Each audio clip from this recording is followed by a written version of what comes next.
da-da-doo, da-do, doo-doo-doo-doo, da-doo, da-doo, da-da-doo. Seems that he would get tired of that song that he sings, a cuckoo, a cuckoo, cuckoo. They didn't know that everything they said was overheard. They didn't hear the little birdie giving them the bird. So he said with a sigh, And the cuckoo in the clock went cuckoo, just a little bit daffy, just a little slap happy. It's 1:45, cuckoo, you two, cuckoo, you two, cuckoo, cuckoo, cuckoo.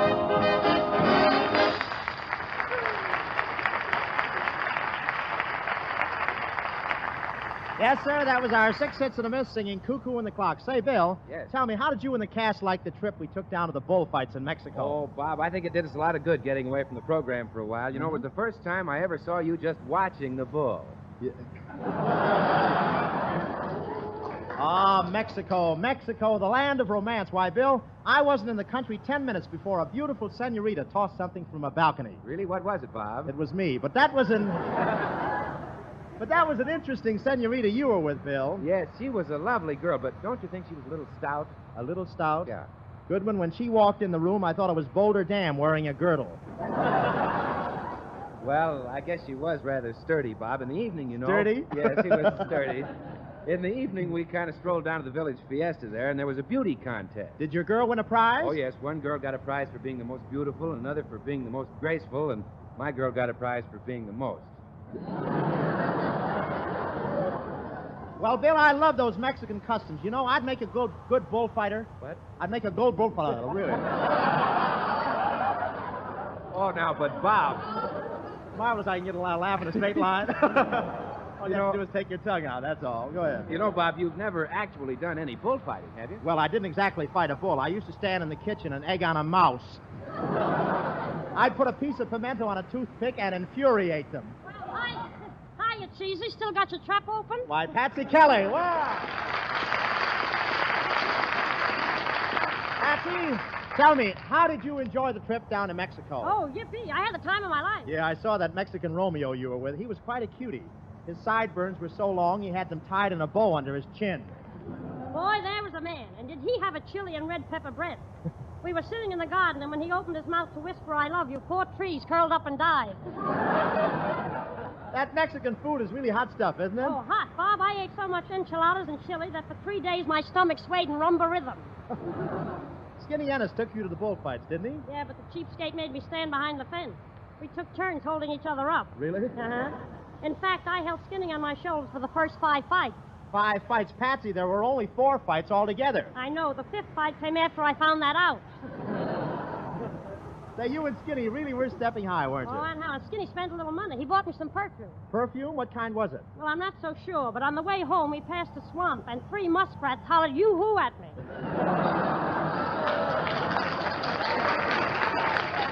Oh, that Skinny's a great guy. Yes, but boy, is he anemic. As we walked along the path, a mosquito bit him, looked him in the face, and said, how do you expect me to live on one lousy corpuscle? At least Skinny's kind of husky compared to that thin brother of his. Oh, the brother. Now, there's a guy that's really thin. You know those ships that people make inside small bottles? Yeah, does Skinny's brother build them? Build them nothing. After they're finished, he crawls in the bottle and paints the names on them. Hiya, fellas. Hiya, Skin. Well, well, if it isn't Brett Butler, the goon with the wind. Well, Skinny, tell me, did you find your trip to Mexico very educational? Yeah, Bob. I even slept in an abandoned hacienda. Well, tell me, did you learn anything new? Yeah, man. I learned that La Cucaracha isn't only a song. Well, so long. By the way, Patsy, what did your family think of Mexico? Oh, they liked it. My father even smoked some of those Mexican cigarettes. Your father smoked some of those Mexican cigarettes. Mm-hmm. Say, aren't they a little strong? I don't know. The next time he flies by, I'll ask him. Well, so long.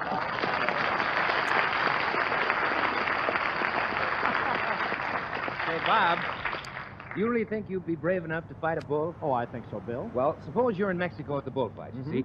The bull is ferocious. He stamps his feet. He foams at the mouth, lowers his horns, and starts to charge. What do you do? Well, I moved down to the $2 seat so I can get a good look. What else would you like to know, Bill? Well, there is one question I'd like to ask, Bob, and it's this. Remember that old refrain, do your eyes say yes when your lips say no? But let me ask, do your eyes look gay and happy while your teeth look sad and dull? Now, isn't it a pity to let dingy surface stains dim the luster of your teeth and cloud the radiance of your smile? Isn't it time to change over to a new kind of dentifrice? Time to let Pepsodent toothpaste with Irium show you a thing or two? Irium is the lively super addition that gives Pepsodent its quicker, keener cleansing action. Irium helps Pepsodent toothpaste brush away those stubborn surface stains. Makes it possible for your teeth to shine with dazzling brilliance. And Pepsodent is the only toothpaste that contains Irium. So if you want well-groomed teeth, then why not reach the goal with Pepsodent toothpaste containing Irium?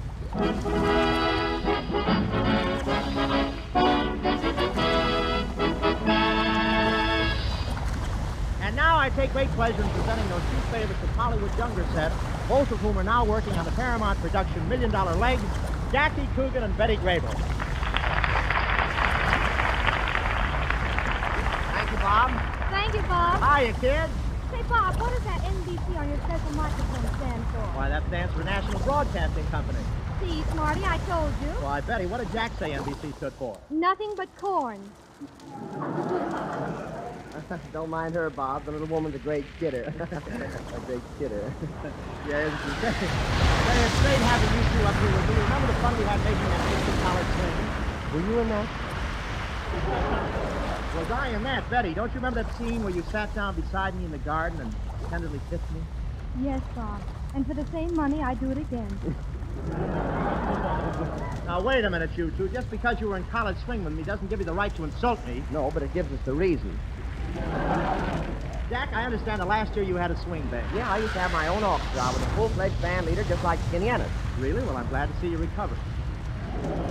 You know, Bob, it was just this time last year that you and Jack went on that vaudeville tour together. Yeah, maybe we'll do it again this year, eh, Jack? Sure. But this time I want to stand behind the net. Bob, Jack told me all about the trip and how you used to stand in front of your dressing room looking glass admiring yourself. Honey, shh. Quiet, Coogan. Oh, what else did Jack say, Betty? Well, Jack said that you admired yourself for so long that when you walked away, your face was still in the mirror.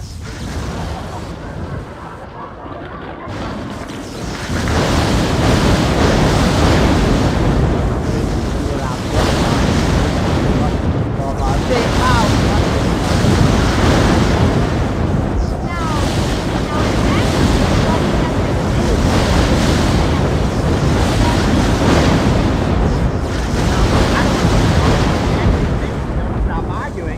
all going to wind up laying a great big egg seed. There, you see, Smarty? And they say that Hollywood couples don't get along. Tell me, Betty, was Jack very attentive when he courted you? Yes, but he could do much better today. Yeah, I know. Jack's had a lot of courting experience lately, but was yours a very romantic love affair? Oh, it certainly was. Why, we had a date every single night for a year and a half. I suppose after that you decided to go steady. Well, tell me, did you shower Betty with gifts, Jack? Yeah, for a while I used to bring her candy every night. Well, that was nice. What made you stop? The derrick broke in the candy machine.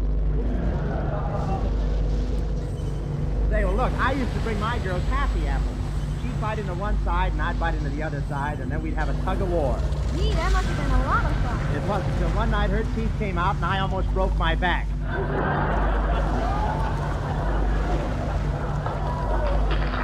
Tell me, Betty, was Jack a very jealous lover? Was he? Well, for a while when we first started going out together, he said he shocked the first guy that looked at me. Well, what made him change his mind? The first guy that looked at me.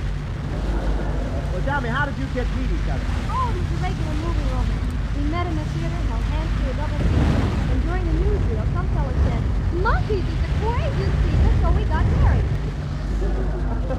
Yeah, and now with me every night is dish night.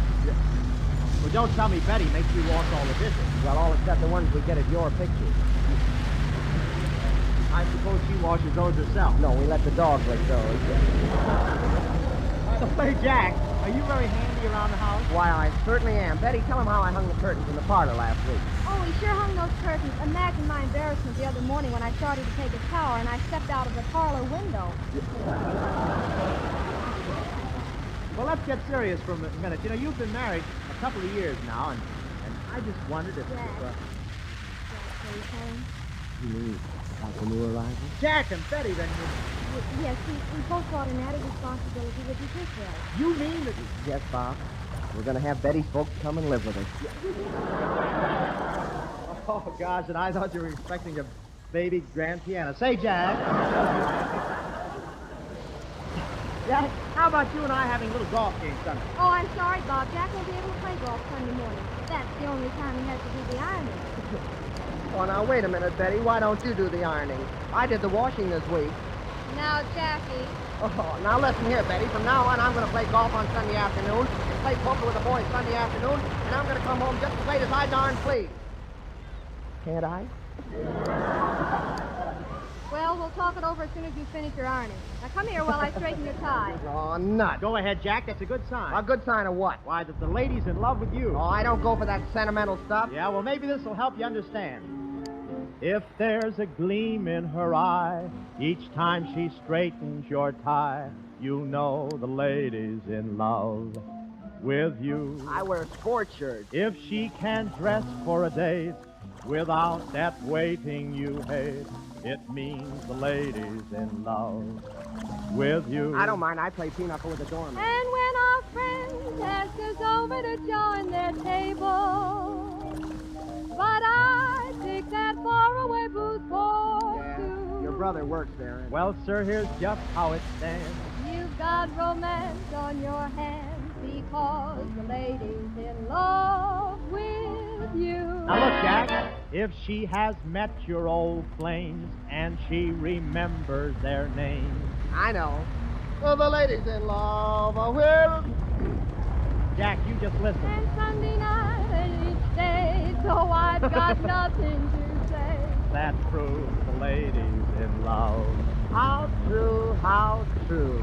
And Sunday night when you take her to see that movie, and she says the balcony seats will do. Bob, on Sunday nights, I listen to Jack. Well, sir, here's just how it stands. You've got romance on your hands because the lady's in love with you.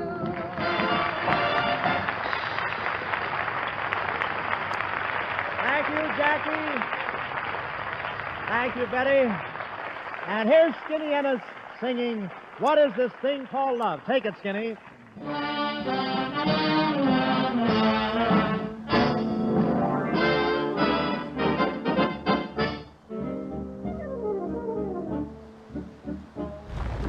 What is this thing called love? This funny thing called love. Just who can solve its mystery? Why did it make a fool of me? I saw you there one wonderful day. You took my heart and threw it away. That's why I asked the Lord in heaven above, what is this thing called love?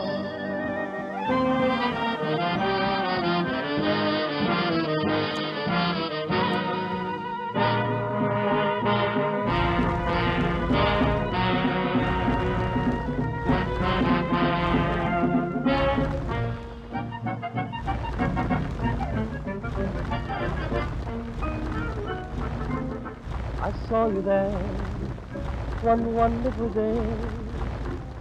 You took my heart and threw it away. That's why I asked the Lord in heaven above, what is this thing called love, called love?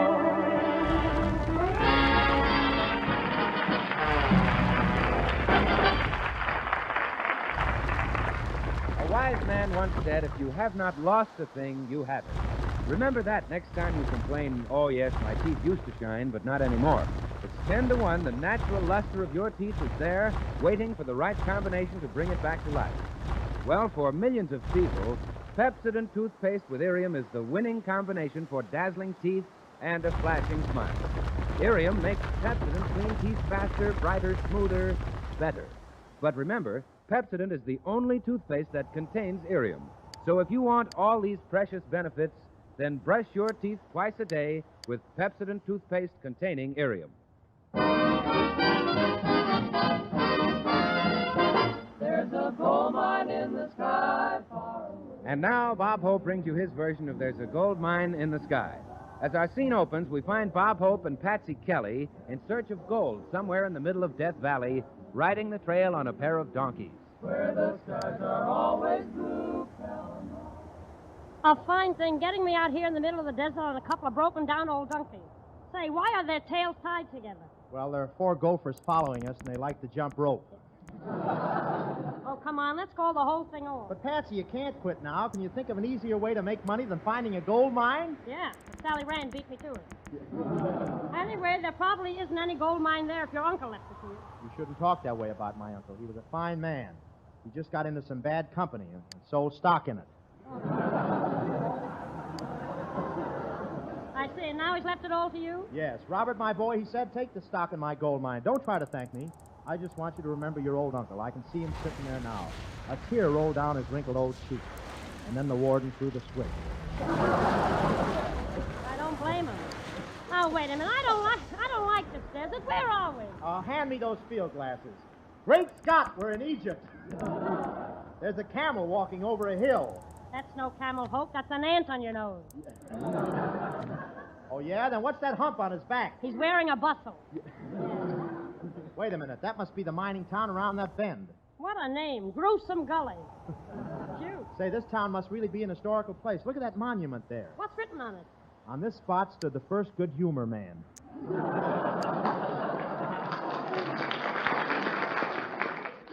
Custard's last stand.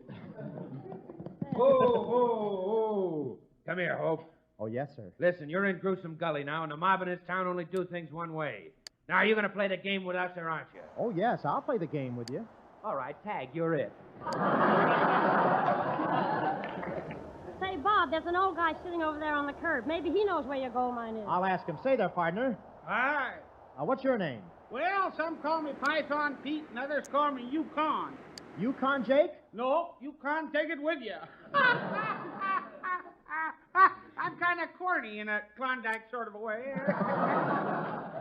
Say, you must be one of my relatives. By the way, why are you carrying that shotgun? This is one place they're not going to build a World's Fair. Why do I kill me? Say, Bob, there's the mine office right over there. Okay, let's go in and claim my gold. Hey, is there anybody in here? Wow, a man! You say, haven't I met you somewhere before? No, I never have that kind of dream. Tell me, is this the... Is this the office of the Lazy Skunk Gold Mine? I'm Bob Hope. Oh, are you Bill's one of Hope's little nephews? That's right. Did you know my uncle? Oh, yes. He was a great guy, Bill G. He was the only man in the world who wore his wooden leg over his shoulder. Well, why did he do that? It's the only way he could scratch his back without getting his fingernails dirty. Quick. Oh, quick. They're after me. They want to string me to a tree. They want to lynch me. Oh, that's awful. Who did you kill? Beethoven. I'm the guy who wrote Hold Tight. Sacky. Oh, they got me. Say, you're a pretty good shot, stranger. That'll come in handy if you go down and look at the mine. There's a crazy prospector down there who thinks he owns it. What? I'll show him who owns it. Come on, Patsy. Ring for the elevator and we'll go down. Okay. All aboard! This elevator's going down to the mine. There's a gold mine in the basement far away. A telephone in an elevator. Hello? Is this the Bob Hope that's looking for gold? Yes? Oh, I'd like to take a bite right out of your leg, but I'd never eat ham without any eggs. If you find my gold and take one nugget, I'm warning you, Hope, you'll kick the bucket. Say, who is this? Oh, just a bright-eyed little desert rat. Well, you're making a dope of yourself. Do you know it? Yes, but at least I'm not doing it from coast to coast.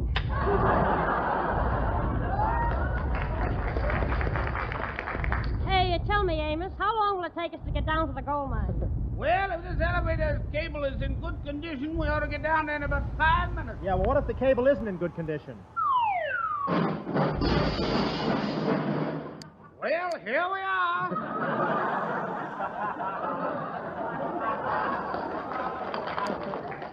Say, what a creepy place this mine is. Hey, Bob, look, someone's breaking through the wall of the mine. Wait a minute. They can't do that. Oh, no?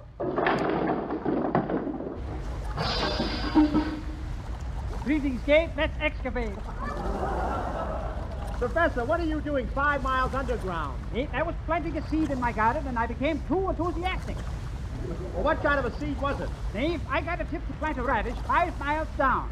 Ah, it's a long way to tip a radish. It's a long way. Professor, look, there's gold and zinc in this mine. Do you think I'd be a good gold miner? No, you look to me like a real zinker. Listen, Professor, what other proof of you that this is your mine? Because I staked it out, and I've been here ever since. How's that? I drove the stake right through my foot. Ain't I a dope?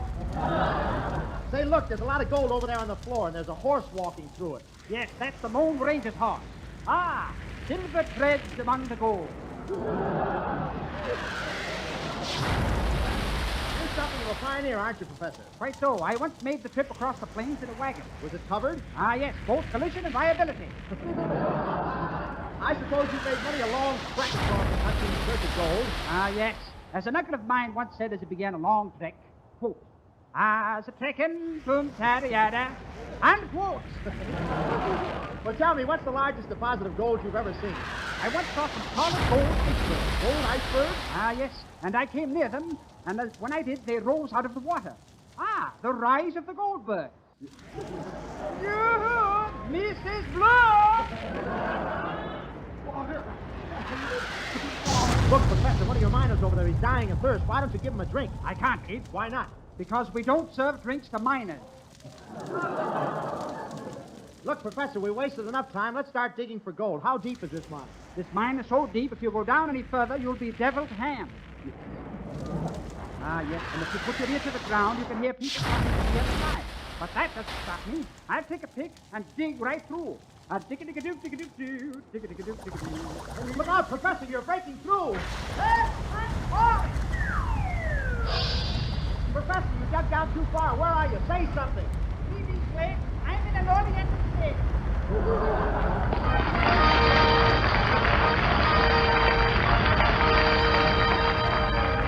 And thanks for the memories. And if we brought you cheer, the reason's all too clear. You bought a lot of Pepsodent and lent to our career. So thank you so much. And thanks for the memories. For Jackie Coogan paired with Betty Grable paired as naturally and laughably as anything we've aired. So thank you so much. It's you folks who truly support him. These few jokes each Tuesday cavorting. It's you folks to you who've resorted. 2 cents well spent for Pepsodent. Oh, say, excuse me, Bob, but I hear you're having May Robeson as your guest star next week. That's right, Bill. Next week we'll have that grand and lovable actress May Robeson. Then we'll have Patsy Kelly, Skinny Ennis and his band, our six hits in the Miss, Jerry Colonna, and Bob Hope. Thank you, Bill Goodwin. Good night, ladies and gentlemen.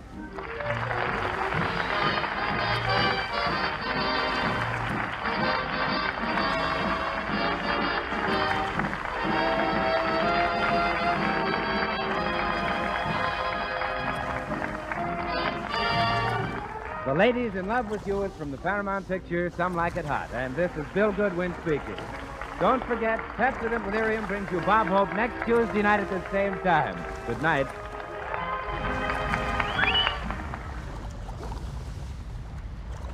Here's news without any ifs, ands, or buts. Listen, if you want to kill mouth germs and keep them down, then put a real germ killer on the job. Pepsodent Antiseptic with chlorthymol is ready for the battle. Thanks to chlorthymol, Pepsodent kills germs safely in seconds.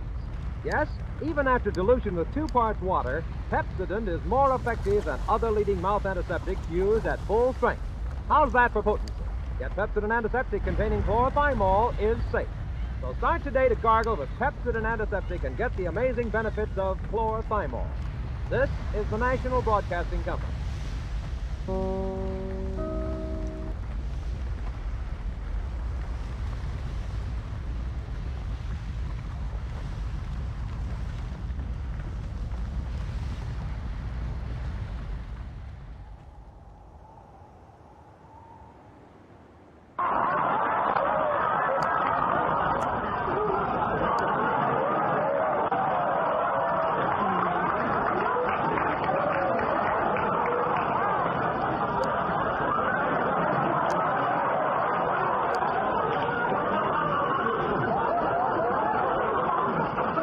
Dirty people.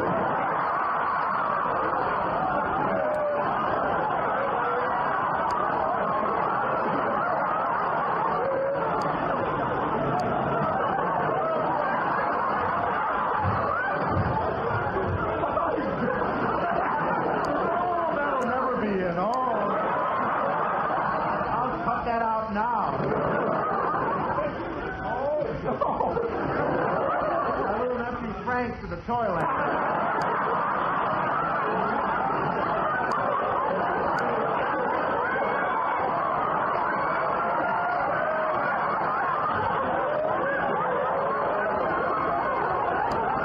That's all, folks. We'll never follow it. Oh, are they fast here tonight? I never thought of it. Honest to God, I didn't. Jim, it's not like that every Sunday. We never. I took my little nephew Frank to the Toyland. He's a cute kid. He has an open-toed head.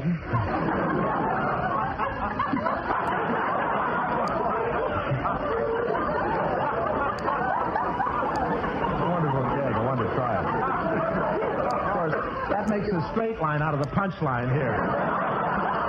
That's the first time I've ever seen a question, the answer top the punchline.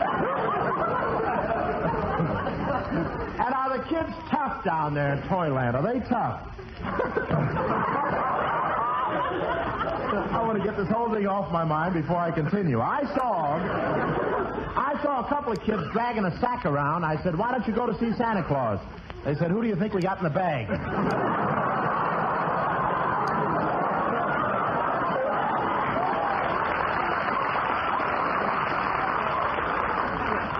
Hey, say, Bill, come here. What's the matter, Bob? Need help?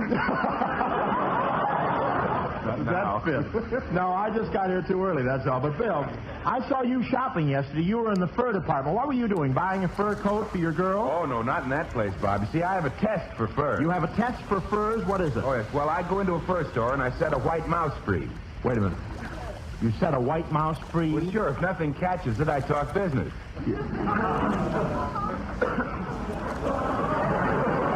Never followed another gag. Say, did you get a load of that floor walker in that department store? Yeah, wasn't he pretty? Tell me, Bob. What were you and he arguing about? Well, I asked him if he could help me find some yarn, and he said he couldn't since he was in lingerie. Yes?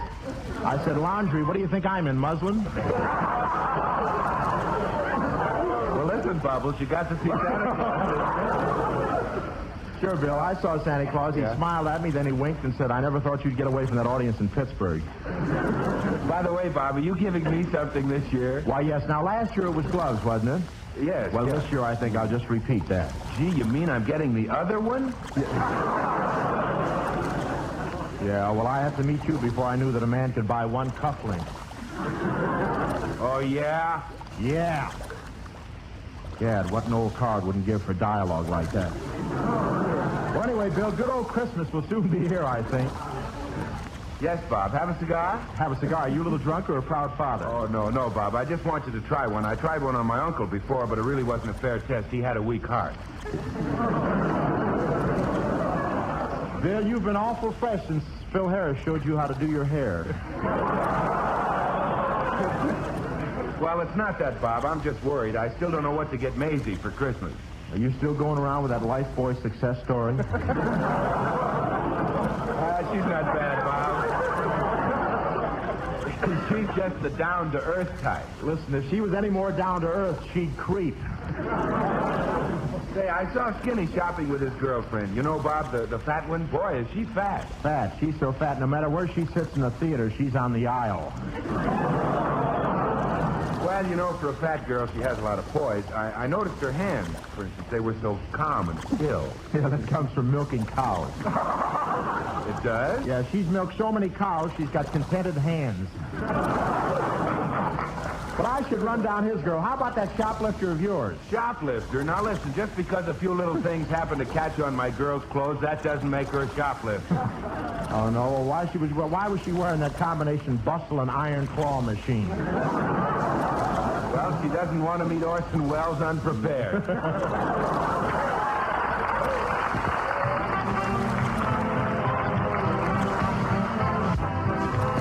And now Bob Hope brings you his version of that popular song, Santa Claus. Now Bob Hope brings you his version of that popular song, Santa Claus is Coming to Town.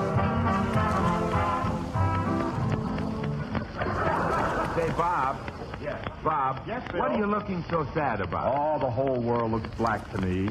Oh, did you give points against him, too? Yeah, I certainly lost plenty. Well, Bob, you've got to do something to make some money fast. And listen, I know how you can make a fortune in a couple of days. It's no use, Bill. My doodle bug is broken. No, It's the thing Bob. you find gold with, you know. No, Bob, I don't mean you should go digging for gold. I don't think you should do that. I gotta be careful of this audience.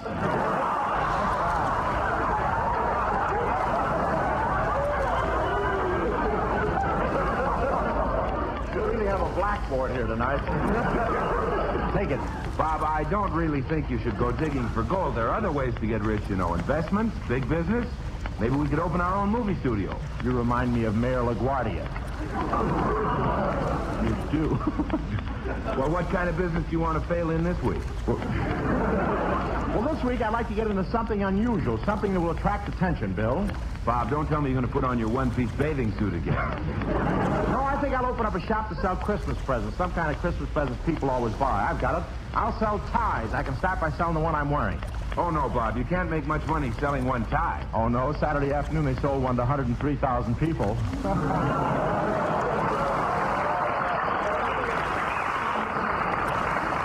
Tuesday night we have a big flag. That helps a little. Anyway, this is the time of year everybody's getting toys for the children. I think I'll start manufacturing them. The first thing I do, I'll put out dolls. Well, that'll be a switch. You putting a doll out.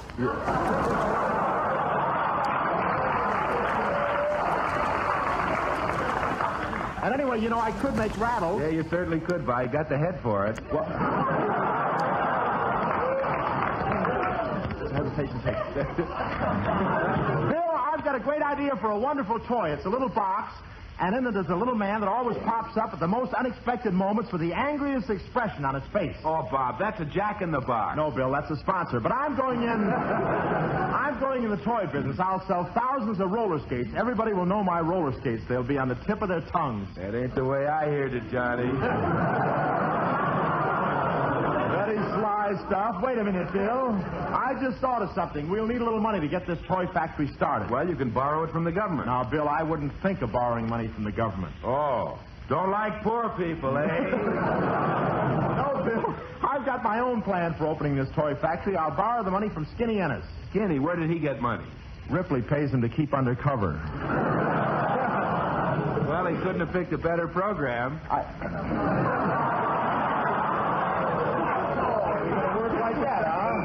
Set the mic up high. It's working like that. I can see the toy factory now. Bob Hope, prop. Skinny Ennis, prop. Yeah, one on each side of him, holding him up. You'll see. In no time at all, I'll have that toy shop going full blast.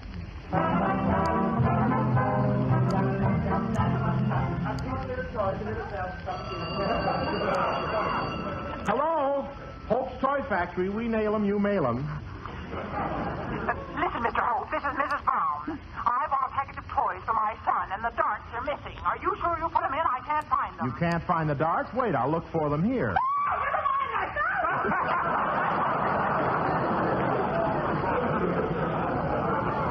Say, Skin, come over here. What do you think of the toy shop? How do you like working for me?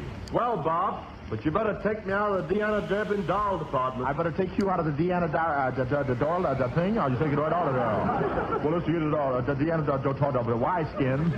Shucks, man, those dolls are driving me crazy. I'm in love with 5 of them, engaged to 2 others. Well, Skin, let's get some work done around here. Wrap up this fireplace and send it to Hetty Lamar. Man, what does Hetty Lamar want with a fireplace? Well, this one blazes right back at her. Hello, Bob Hope's Dollies of 1939. Mr. Hope, this is Mrs. Smith. Smith? We bought some of your electric trains last week, and my husband tried to fix one of them. He tried to fix one of the electric trains. Yes. Ever since he plugged it in, he's been on his hands and knees in front of it, and that was 3 days ago. 3 days ago? Well, do you think anything's wrong? Well, I don't know, but every time a streetcar goes by, his eyes light up.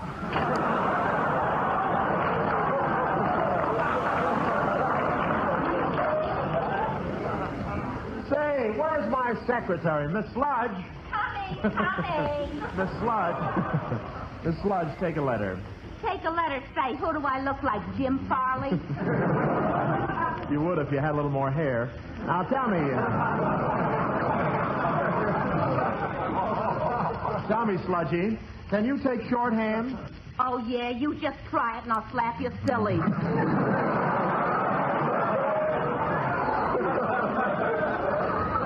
That's also dirty. That's a dirty gag, you know that? Now to get on with that letter. I hope you folks don't get it. I think I'll, you and I, eh, Bud?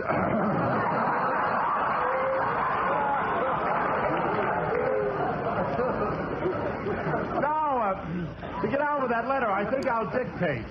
Huh? I said, I think I'll dictate. Well, you got the chin for it.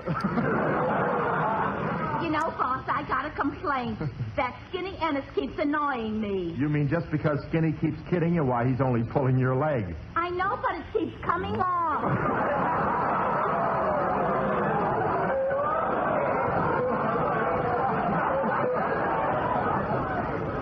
You know, Miss Sludge, you're kind of cute. I'd like to take you over to Catalina Island. Can you swim? Yeah, but not that far. And say, you ought to tend to business. What'll I do with all these bills that just came in? Oh, pay them at once, of course. Here's the money. You can tell this is only a radio program. Believe me.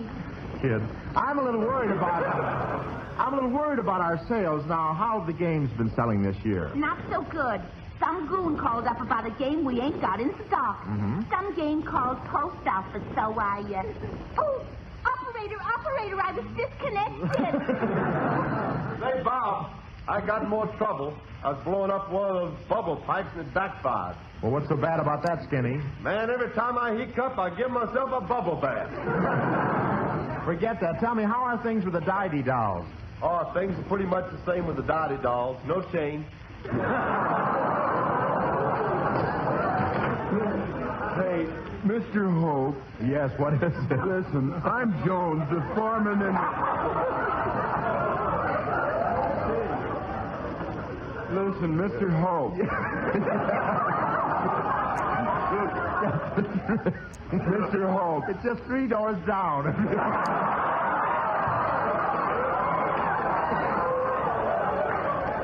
I don't want to go there. I want to talk to you. I wish you'd go there first. I want to talk to you, Mr. Hope. Well, if you can talk in that condition, okay. Go. I mean, we might as well go all the way. Listen, I'm Jones, the foreman in the... I'm Jones, the foreman in the department where Wait, I'll loosen your straitjacket for you. Go right ahead, kid. You sleep with boxing gloves. Go ahead, it's all right. Listen, I'm Jones, the foreman...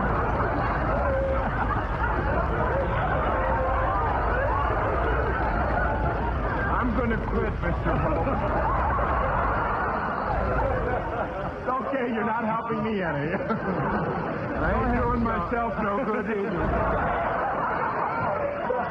I'm Jones. Yeah.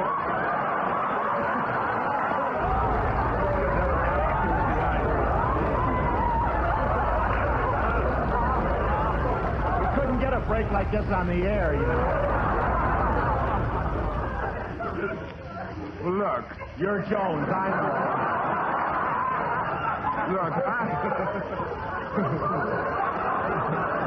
Look, I'm the foreman in the department where we make them little brown bears, see? Now, I'm on the conveyor belt, and all day long, them little brown bears go by. Brown bears, brown bears, brown bears.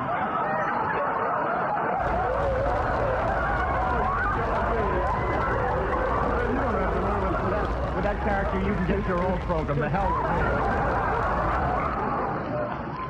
Listen, I gotta quit. I gotta get out, understand? Why? Why, you've watched thousands of those little brown bears go by. Why have you got to quit now? Well, today at 3:30, a white one come along.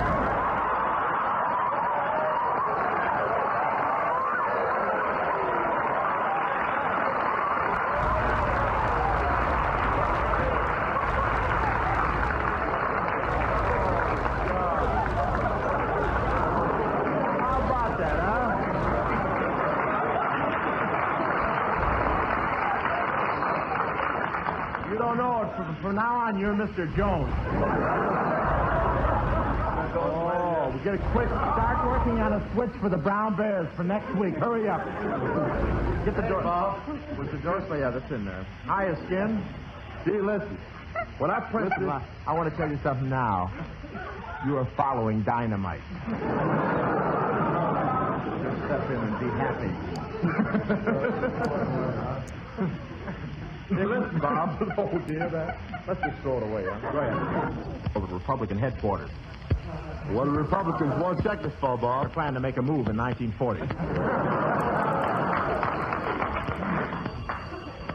Hello? Hope's Toy Factory, charge accounts for all. Doodad with our doodads. Mr. Hope. Yes? Have you got a sailor there that winds up? You're awful dirty out there tonight. It's a very cute little gag. Doodad with our doodad. Let's not have that undercurrent of tittering.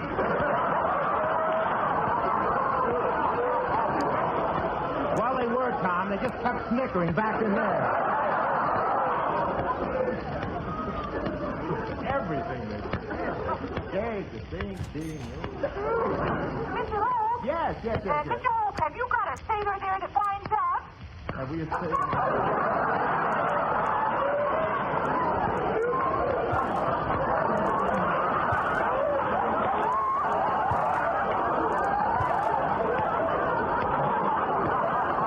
Get the smelling salts. Is this Hope's Toy Chris? Who is this, Miss Jones? What'd you say? Is this Hope's Toy Factory? Yes. Well, have you got a sailor there that winds up? Yes. Yes, we have a sailor that winds up. Well, tell him to wind up over my house. Come on, Skin, stop loafing on the job. I ain't loafing, Bob. I've been over to the doll department examining the doll house. Say, Skin, there's been something I've been wanting to ask you about those doll houses. How do they look from the inside? Say, well, I see you finally got that Mickey Mouse all blown up. Shucks, man, I gave that up. There's my lung. Say, fellas.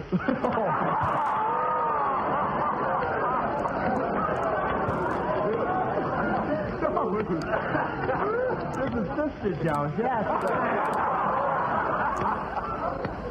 What can I do for you, sir? What is it, kid? Listen, do you have one of those toy bears that talks way down deep and gruff in his throat? Yes. Do you want to buy one? Oh, goodness, no. I just want to find out how he does it.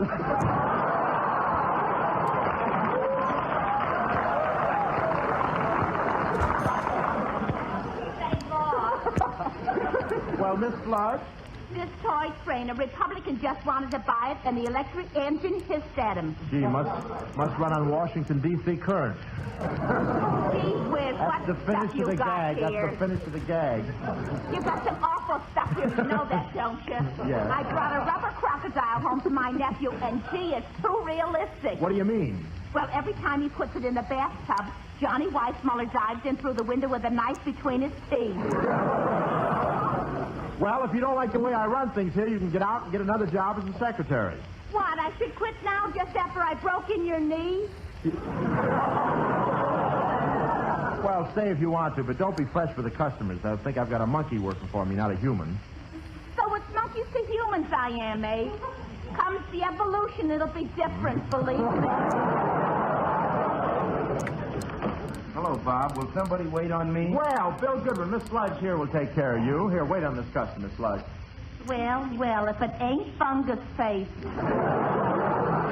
Say, miss, I want to buy a toy embroidery set. Okay, how old is the child? What child? This is for me. For you. Listen, Rosebud, why don't you go home and press a flower? Listen, Abe, I don't want any trouble with you. How about a date tonight? A date? Say, are you trying to pick me up? Well, Okay, you talked me into it. Say, Bill, are you going out with Miss Sludge? All right, so I ain't need. Hello, Hope's Toys. Hello. This is one of the 4 daughters, remember? Now we're the 4 wives. And would you send over some tiny garments? Well, tiny garments. How soon will you need them? Tomorrow, we're joining the floor show at Earl Carroll's. Gosh, things are piling up. Hey, Skin. Yeah, I'm boss. Say, how'd you get into my private office so fast? I thought the door was locked. Shucks, man, the door was locked, but the keyhole was open. I'm going to quit rushing around like this. Now, look, Skinny, if you stay with me, I'll reward you by taking you to see a movie tonight, The Cat and the Canary. The cat and the canary, egad, every night the same thing.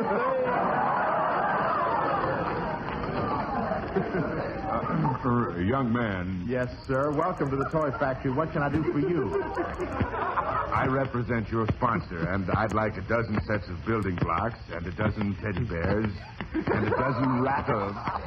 What's the occasion? What's the occasion? The kiddie party? Oh, no, Mr. Hope. You know Christmas is coming, and I just wanted to get a little something for your writers. Well, I beg your pardon. Doesn't anybody wait on people here? Is this where you buy junk? Yes, ma'am. Come in and bring your brat with you. Come on, Yardley. Say hello to the nice man. Ah, nuts.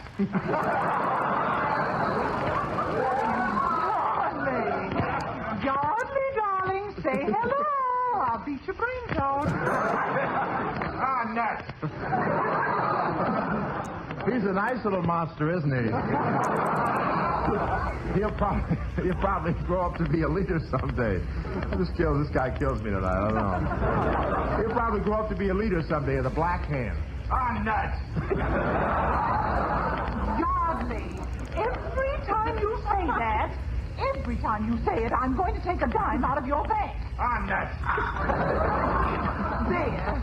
Isn't he awful? I can't do a thing with him. I can. Here's $1. Let him shoot the words. On that.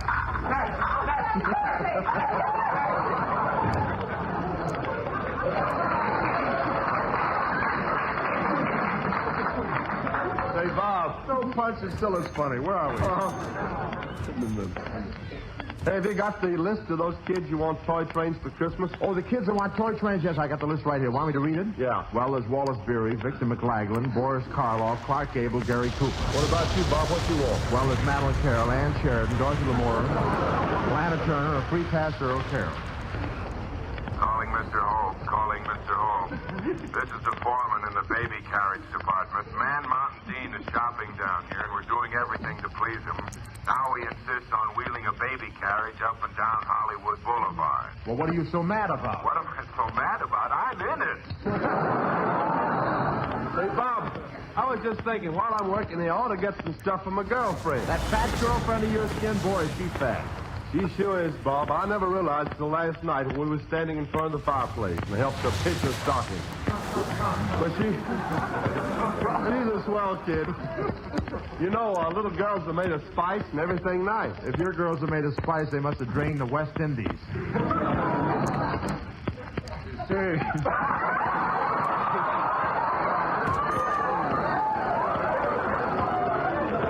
Bill's doing a hell of a steps here, don't you think? They're doing it good, too. Jay, are you the proprietor? Well, speak up, young man. Speak up.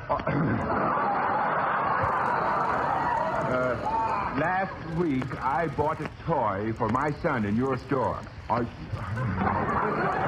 Say, did you always talk like that? Oh, no. And let me tell you something. Don't ever look down when you're opening a Jack in the Box. Oh, why, hello, little girl. Who are you? My name is Virginia, and my little girl friends tell me there isn't any Santa Claus. Virginia, your little friends are wrong. There is a Santa Claus. Wow, well, I clean up. I got 10 to 1. Oh, hello. Mr. Hope. Yes? Say, listen, I'm just the cutest little fella that you've ever seen. My nose is always red, my clothes are always green. But though my face is funny and I work for St. Nicholas, compared to me, Hope, you look ridiculous. Say, who is this? Oh, I'm just a lonely little elf sitting on a shelf all by myself.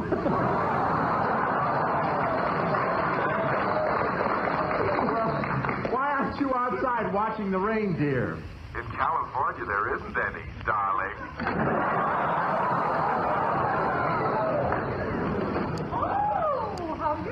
Well, Mrs. Frontenac's side saddle.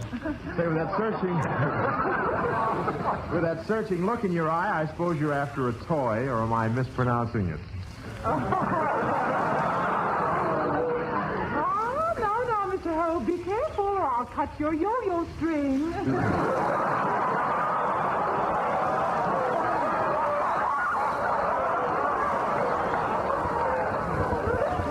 Something else for you folks to work on?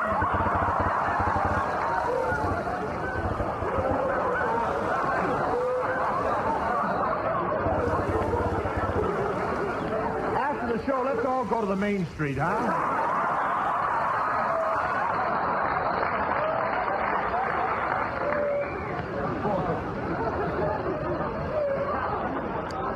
I don't think we'd enjoy it after this, but where are we?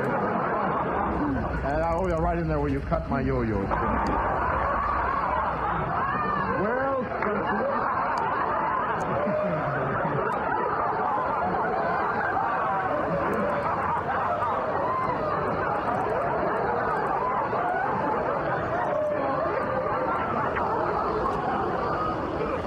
come on, folks, let's get back to the last hour here. 40 minutes left here.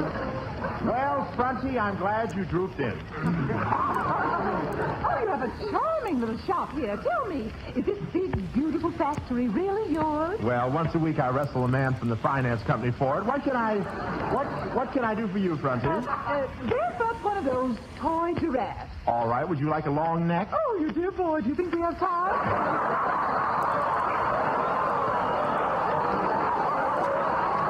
This stuff isn't filthy. It just sounds that way now. You know, this stuff isn't dirty. It just sounds that way now. Everything is just being misinterpreted. The whole... You know how when you go to those parties, everything sounds like that. You have a scotch and... No, we're not there. Let's I think I'd like to look around a bit. Is this Christmas candy really old-fashioned? Is it really old-fashioned? Do you remember the Maine? Of course not. Well, that candy does. Oh, I must bring some home to my husband. Oh, did I tell you the glad tidings? I'm married again. Again? How many times does this make, Peggy? Oh, this is the fifth on next release check. You'll never believe who I married until you see him. Oh, here comes my husband now. Up, Thunder. Up, Blitzes. Ah, greetings, Hickey. This little chickie married good old St. Nicky. Those white whiskers, are you really Santa Claus, or does somebody frighten Orson Welles? Ah, yes. I'm Santa Claus and not a creature disturbing. I've been louse. Don't forget, I'm your wife. Oh, yes. Gabe, allow me to present this little bit of lavender and old face. So she's your wife, Santa Claus? Ah, yes. This is Santa Anita. Well, I'm charmed. The feeling is pari-mutual. Santa Anita, tell me, where's your $2 window? Well, this isn't it.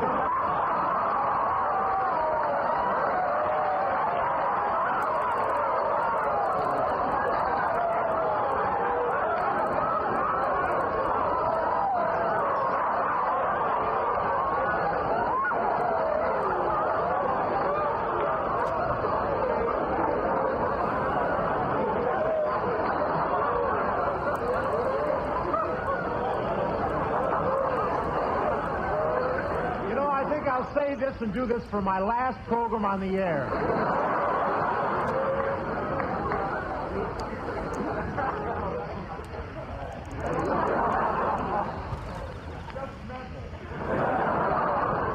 And I know what you're thinking. Where are we here?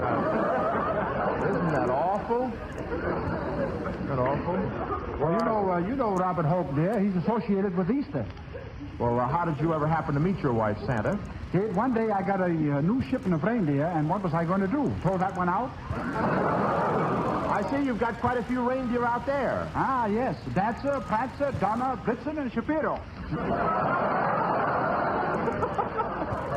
Shapiro, how did he get...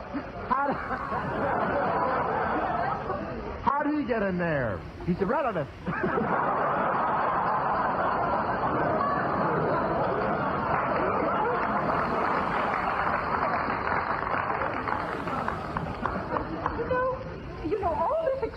During the holiday season.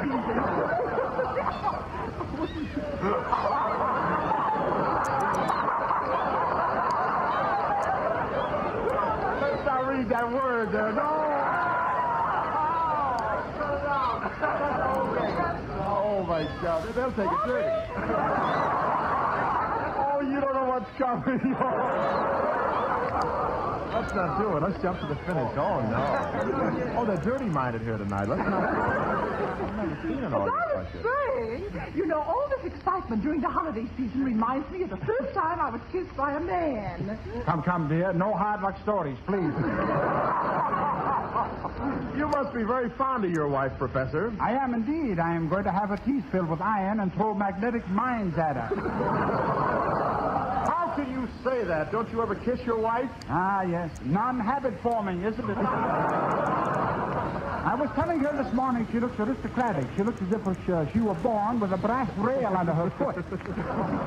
Oh, don't listen.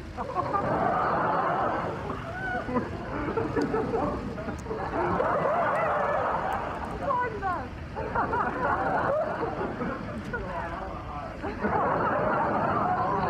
Oh, Mr. Holmes, don't listen to Mush. His mind is as soggy as a bartender's shoe.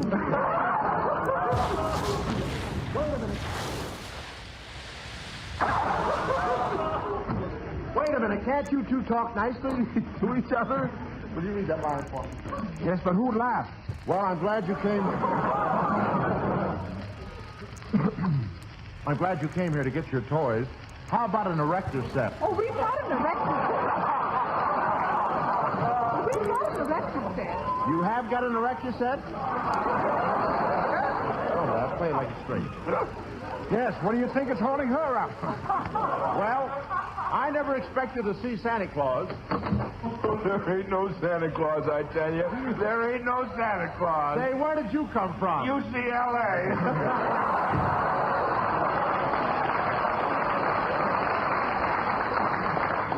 Well, tell me some more of your interesting experience as Santa Claus, Professor. All right, Dave. Never shall I forget the time I got stuck in the chimney for 3 days, and then the people who lived in the house built a fire in the fireplace. What happened? I invented the sitting hotfoot. Well, you must be pretty busy during December, but how do you spend the other 11 months of the year? Trying to get a ticket to the Rose Bowl. Well, Professor, you should be checking on Christmas. It may be ahead of time. Why don't you call Washington, ask for someone there, Mr. Wallace, Mr. Ickes. Mr. Ickes? Mr.? Egad, but these jitterbugs are getting high toned. However, I will phone Washington. Hand me that phone. Hello, White House? This is Santa. What's that? What? Right away? All right, goodbye. What'd they say, Professor? Don't ask questions, Kate. Get busy. Lower up my sleigh with firecrackers. With firecrackers? Yes, Kate, firecrackers. This year, December 25th, is the 4th of July.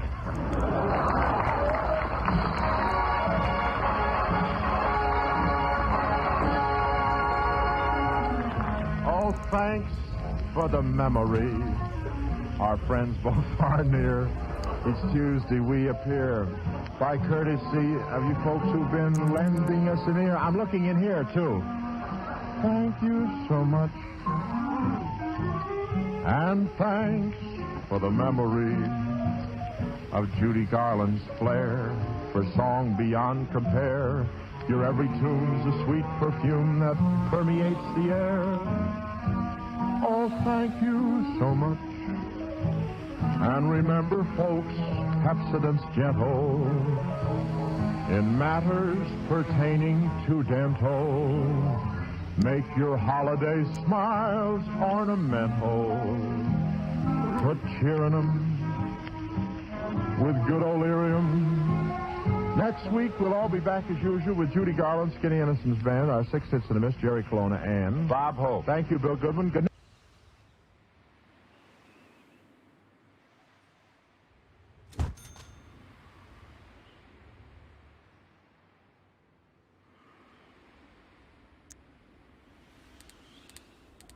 The Pepsodent Show, starring Bob Hope.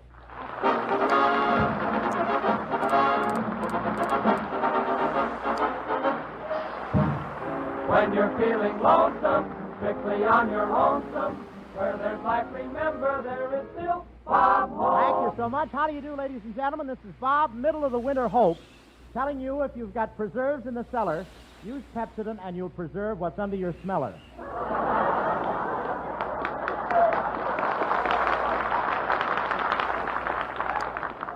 Or, this is the Pepsodent Kid, Bob Hope, telling you to always use our product because it's better to have a sweet toot than to have them all go toot sweet.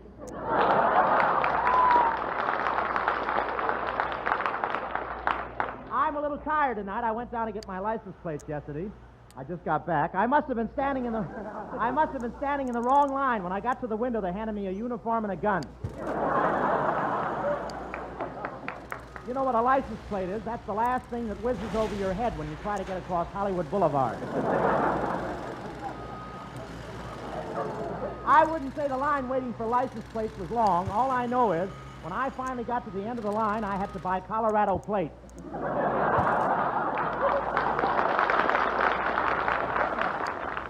One guy there always got his license plates in 15 minutes, but his gun jammed.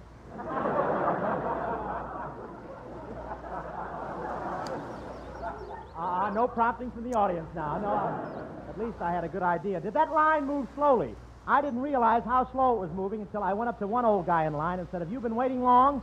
He said, Long, look, I can tuck my beard inside my diaper.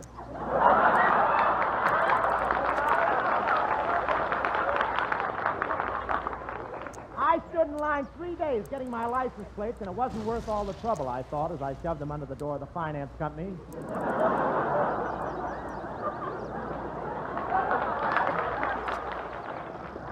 Yes, sir. You know, California automobile rules are very silly. The drivers have to put a license plate on the front of their cars and a license plate on the back, then they run over you sideways. And this year, California has something new in license plates. Besides the numbers on them, they're adding kings, queens, and jacks. So pedestrians can play solitaire while waiting for the ambulance.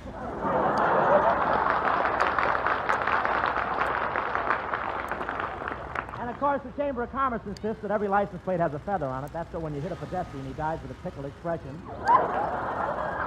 And I must tell you, Bing Crosby, the mutter, is putting license plates on his horses. That way, when he enters a horse in a race, he'll know what year he sent him out.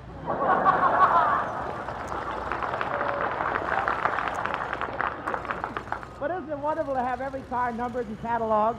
Now, if you get hit on the street, you just take down the license number, give it to a cop, he gives it to the sergeant, he gives it to the Motor Vehicle Bureau, they send it to the state capitol, they look all through their records, and 2 months later they send you back the information that you were run over by your own wife. But you really have to be in condition to cross Hollywood Boulevard, no kidding. I'm a little flabby lately. I crossed the street this morning, and when I looked back, the rest of me was waiting for the light to change. But I always go for long walks along Hollywood Boulevard. Yesterday, I hiked 26 blocks, but you wouldn't look back once. And there's... You don't get that at first, but after a while, it grows on you. Then you hate yourself for it. But, you know... And there's nothing like taking a long hike up into the mountains around here. If you go up high enough, you can see all the snow that's sitting there, waiting until it can melt so it can visit your house and take your whole family out to the beach.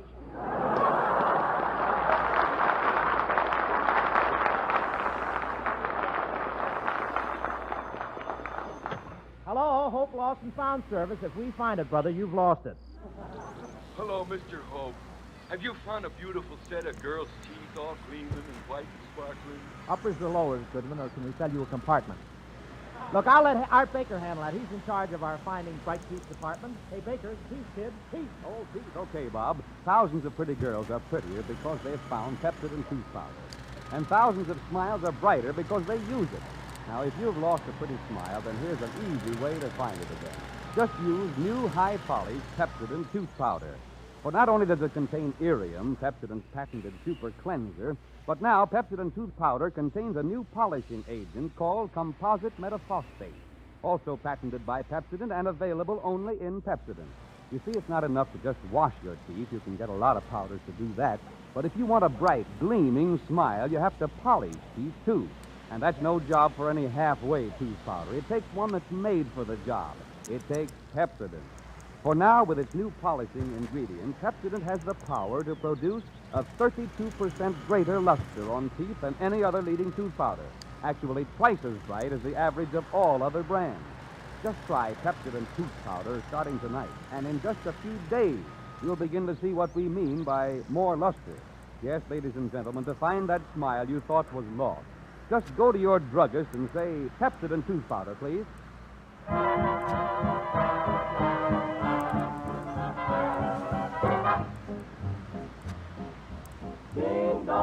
Ding dong, 4 bells for baby, and I do mean you. You're a new sensation, a revelation, you're like a glorious view. You're a soft white cloud in the blue, and I do mean you. You're an April shower, a scented flower, a lovely story that's true. You're the top, and I do mean you. Can't find words to tell you how grand you are. You're everything to me, you're my favorite song. You're a 4-bell feature, a gorgeous creature. You're the reason I fell. Babe, you're really swell, and I do mean you.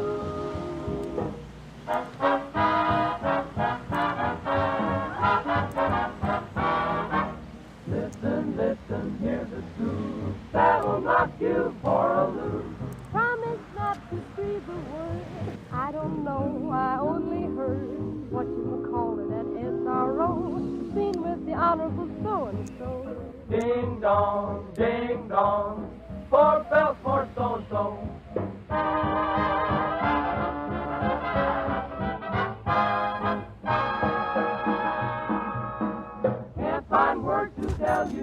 how grand you are. You're everything to me, my favorite star. Whoa, poor fell creature, gorgeous creature. You're the reason I fell. Think you're really swell, and I do mean you.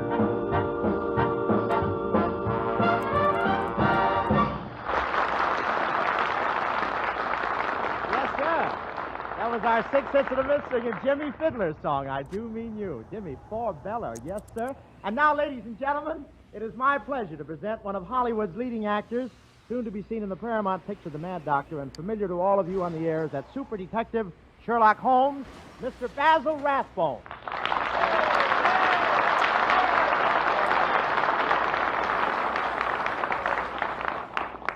Thank you, Bob. Well, I'm really glad to welcome you here tonight, Basil. I've certainly enjoyed you as Sherlock Holmes. The part fits you to a T. Well, thank you again, Bob. You know, I wish I could find my niche in the radio world. What was that? Niche. No, scratch it, old boy.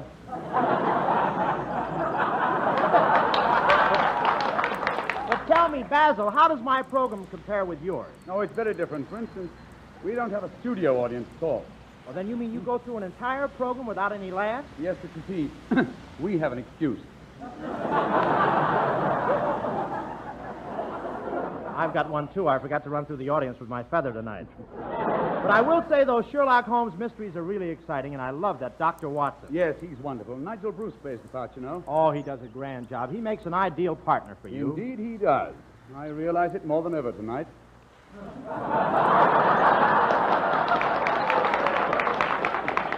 Practically, I'm alone. Look, I appreciate you dropping in tonight, Basil. After all, we both work at Paramount. In fact, I have the dressing room right next to yours. Oh, are you the one that has the dressing room right next to mine? Yes, why? Must you cook?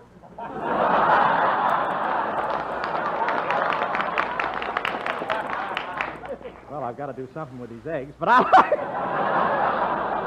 couldn't resist it. I had to do it. But I like my new dressing room. You know, the last star who had it was a very distinguished actor. Yes, too bad Rin Tin Tin died. You're still getting his mash notes, aren't you? That's a lie. Pauline, you ruined my straight line. I am not getting Rin Tin Tin's mash notes. It's a lie. Is that so? What about that note you got yesterday? Honey, meet me at the corner of Hollywood and Vine in half an hour. If that's okay, wag your tail out of the window. Well, you know, one gets all kinds of fan mail. It's tough being a celebrity, isn't it, Basil? It certainly is, Bob. You're not missing a thing. Wait. You're razzmatazz tonight, Baz. Wait a minute. I'm well thought of at Paramount. You know that. Yes, everybody on the lot has a good word for you. They certainly do. Yes, it's a good word. Too bad we can't use it on the air.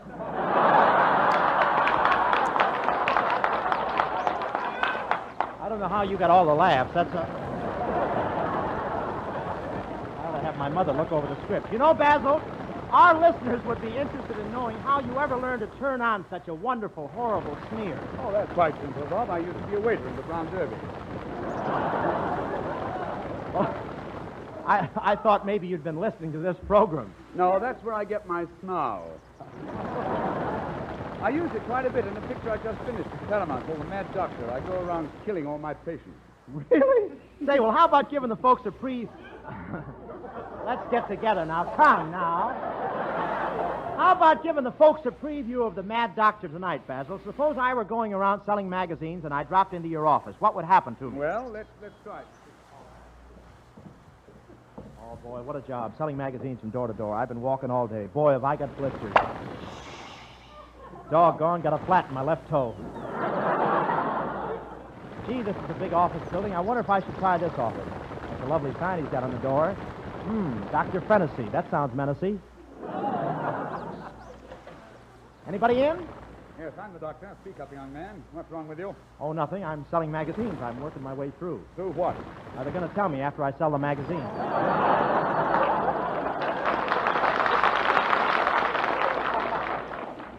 Well?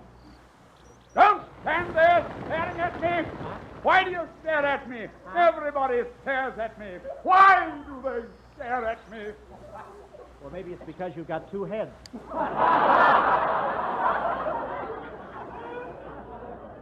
Oh! So that's why I always have the feeling that somebody's looking over my shoulder. Excuse me a minute, old man. I have a patient in the next room with a slight headache. Couldn't let him suffer, you know. I say, young man, would you like to see my latest experiment? Is that part of the 40-cent tour? Yes, you see, my latest experience is very unique. Nobody ever thought of it before. I'm crossing a mouse with a mouse.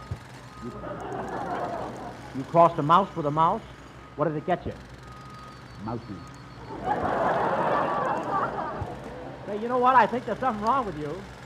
Yes, indeed. I was thwarted as a boy. I wanted to go to the circus. They wouldn't let me. I wanted to play baseball with the other kids. They wouldn't let me. Why wouldn't they let you? I had a contract with Hobby Lobby. Do you think my actions are a little strange? Why, no, but if you must foam at the mouth, foam Pepsodent. My friend, I could do a lot for you. I have one experiment I could perform, and it would make you a man with long, beautiful golden curls. Oh, I'd like that. You'd like to have long, golden curls? Why? I want to be the talk of the draft camp.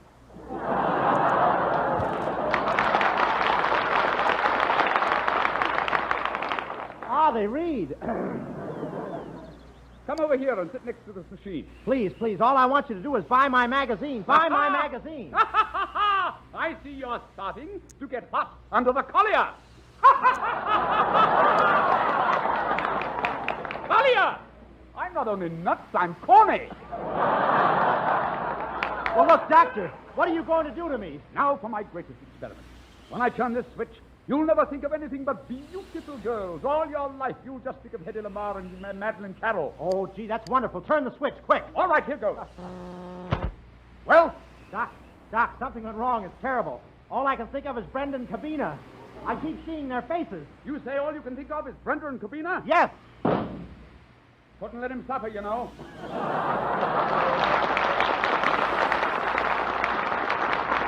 you, Basil. That Sherlock Holmes show you have every Sunday night for Beaumont quinine cold tablets is sure swell. Stick around, Basil. Take a skinny, my man.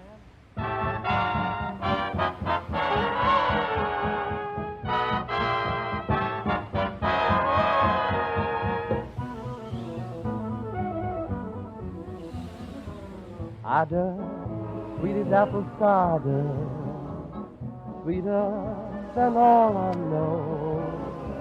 Come out in the silver moonlight, of love we whisper, so soft and low. Seems though can't live without you. Listen, oh honeydew, Ada, I idolize you. I love you, Ada, did I do.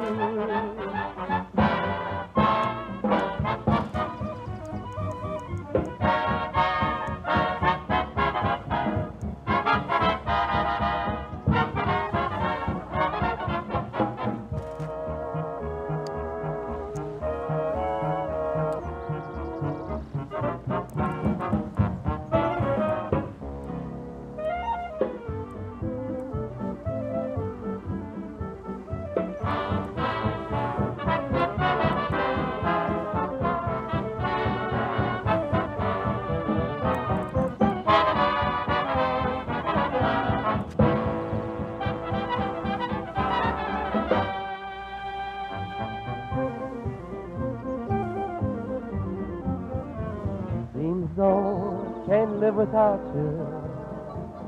Listen, oh honeydew, Ada, I idolize you. I love you, Ada, did I do.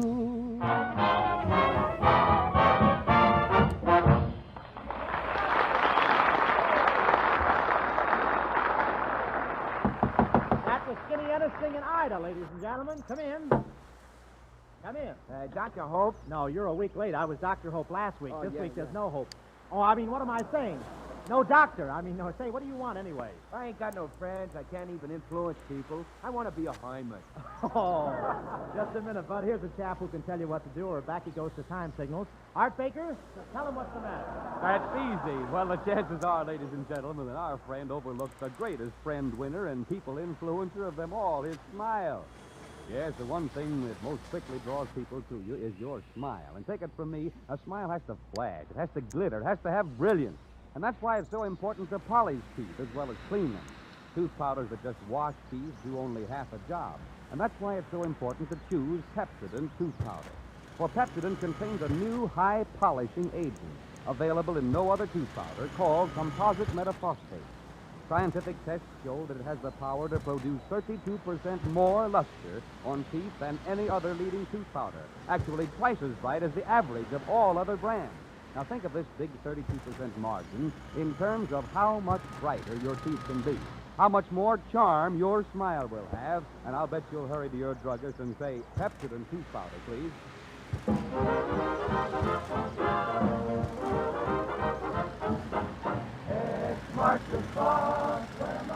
And now Bob Hope presents his version of X Marks the Spot.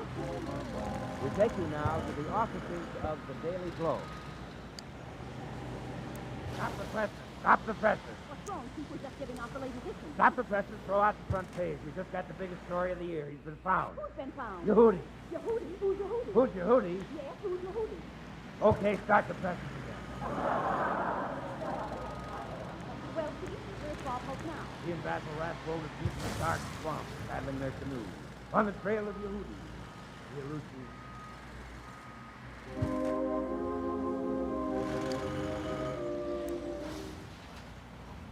Job. Having this big boat along is some job. Oh, don't worry. We'll come to water pretty soon. Ah, here's some now. Let's put the canoe in it. There, that's better. I suppose this is all strange to you, Bob. Oh, no, Basil. I've rushed into swamps lots of times before. Well, that's radio, Bob.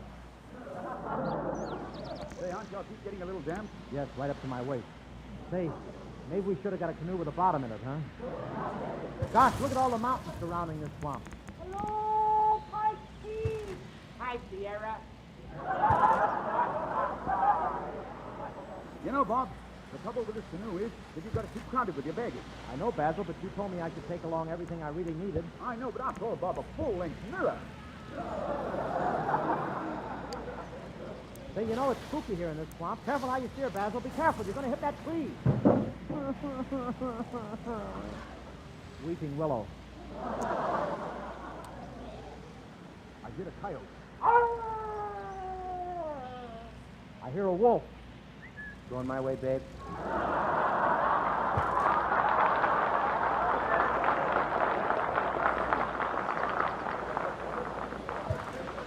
Look, Bob, let's get out of this canoe.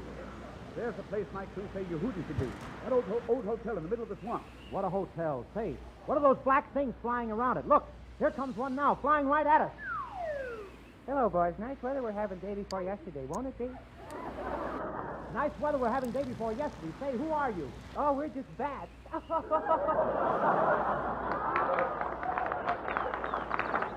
Come on, Bob.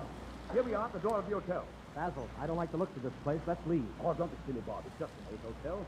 There's probably nothing in it but spiders.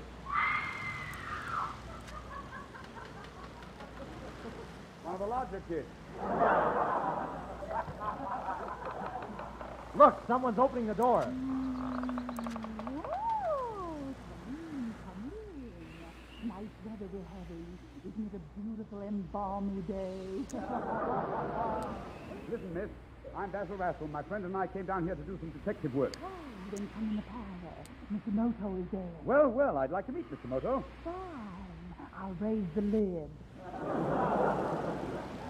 Bob, I'm frightened. There are shivers running up my spine. Up your spine? Don't you mean up and down your spine? No, they're too fine to make the round trip. Now, gentlemen, while you're at the hotel, remember, if you want anything, just ring to the skeleton. You mean that skeleton over there, it still works here? How is that possible? Strong union.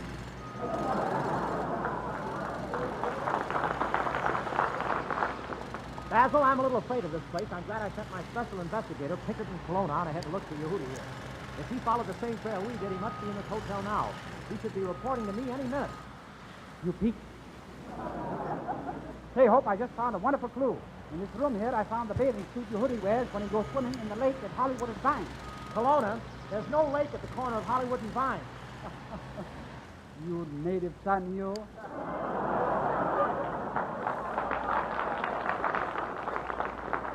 Mr. Hope, why are you talking with Detective Kelowna? Ask him to solve another mystery.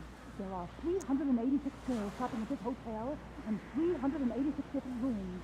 And I just received complaints that in the last 5 minutes, each and every one of them was kissed by a mysterious master. Kelowna, did you hear what the lady said? Ah, yes. I've been a busy little bee, haven't I?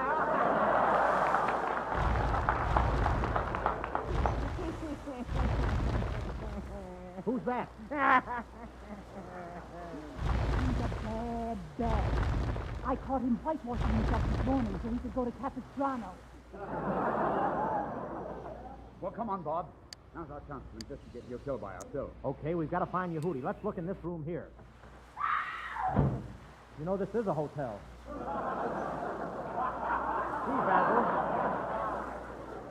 Gee, Basil, I wonder what my right-hand man, Kelowna, is doing now. Hey, Chief, this is your right-hand man, Kelowna, reporting. I think I've discovered Yehudi. He's here in a cage disguised as a lion, but he can't fool me. I'll reach in and pull off his disguise. Hey, Chief, this is your left-hand man, Kelowna, reporting.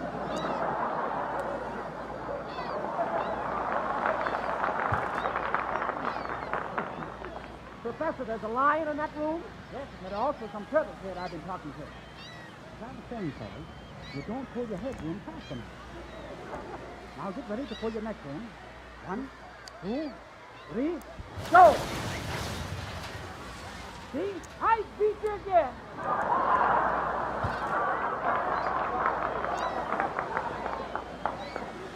Kelowna, you're talking to turtles? Yes, and they're very nice fellows, too. They're very nice fellows, too. Mock turtles. Say, Kelowna, have you found any trace of Yehudi? After all, I'm anxious. You're anxious? Yes. Well, glad to know you're anxious. You know, Peter Fairfax and I have had many a good laugh from your letters. Come on, Basil. He'll never help us. Let's see what's in this room over here. Get your hand out of me, you dirty dog. Let me alone, I tell you. I'm going crazy. Why did you ever come into my life? Let me alone. Oh, I want to be gone.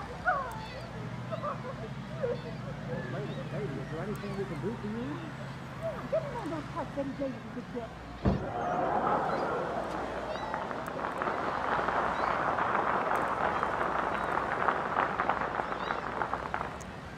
Hey, Chief, what's the penalty in the state for resisting an officer? The penalty, or you're in jail. See, honey, you wouldn't want to wait a year, would you? Professor, never mind that girl. What about Yehudi? Oh, he doesn't care for me. Well, don't worry, Chief. I'm trailing Yehudi. He's walking across the ceiling, and I'm following him. Kelowna, do you mean to tell me you're walking on the ceiling with your head hanging down? Sure. Listen. Blood rushing to my head. Kelowna, for your information, what you're doing is impossible. It's against the law of gravity for you to walk around the ceiling upside down. You had opened your big mouth.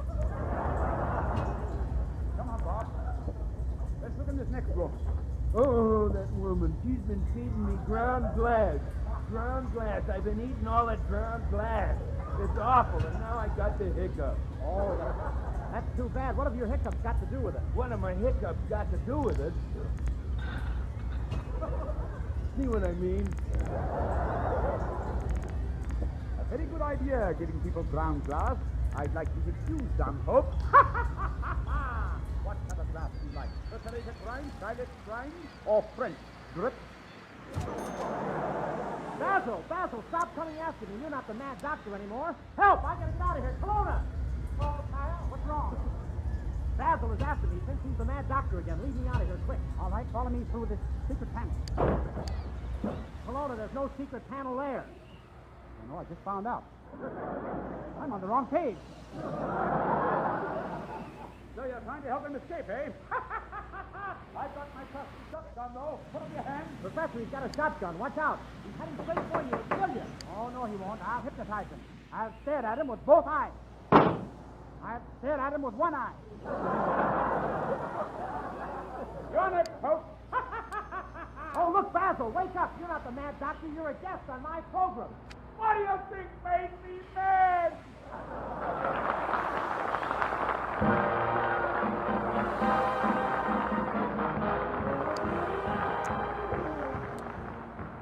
Again we go, and if you like the show, please dial Susie again. And though there's no admission to the show, a smile helps to get in. Thanks, Basil Rathbone, our guest, though we take a rest in your hoodie quest. You were grand.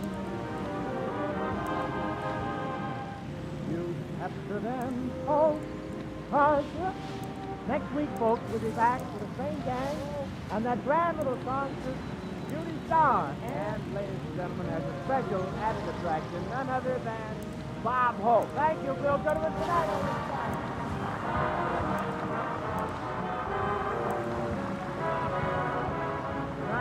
Good night, everyone. This is Bill Goodwin speaking for Pepsi.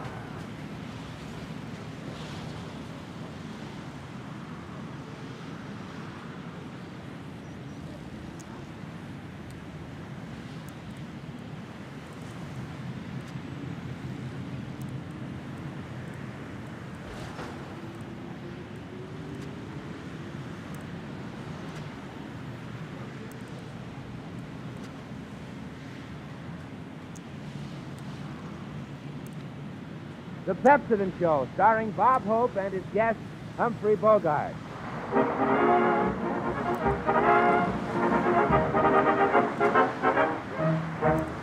Here we are at June, folks. Time for Moon and Spoon, folks.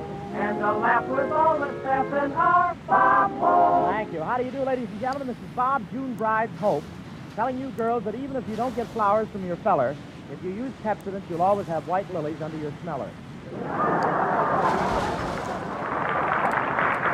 Well, yes, sir, here we are back in Hollywood. Last week we did our show from Camp San Luis Obispo for the 40th Division, and what a time we had. And from the way those soldiers greeted me, believe me, folks, America's ready. They gave me a souvenir when I left. I'd show it to you, but only it's too soon to take the bandages off. Dorothy Lamour went up to the Army camp with me, and you should have seen Dorothy with those 7,000 men.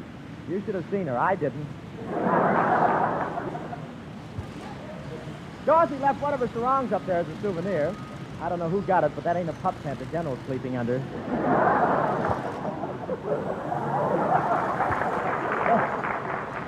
Of course, romance is in the air at this time of the year. You can tell June is here. All the girls in Hollywood are sending out their trousseaux to be cleaned and pressed.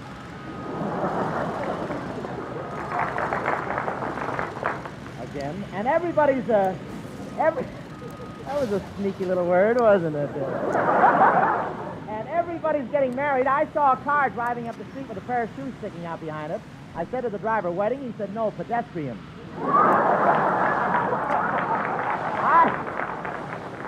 I went to a wedding the other day. It was a typical Hollywood wedding. The bride looked beautiful. She was wearing a long white veil. So long you could hardly see her slacks. It was a beautiful thing. And the groom was so nervous his beret fell off. The bride was one of those Hollywood glamour girls. She cut the wedding cake with her fingernails.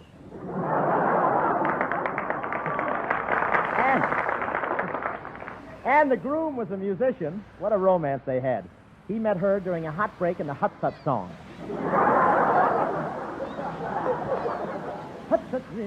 And what a wedding. What a wedding. The bride was carrying 4 roses, rather well.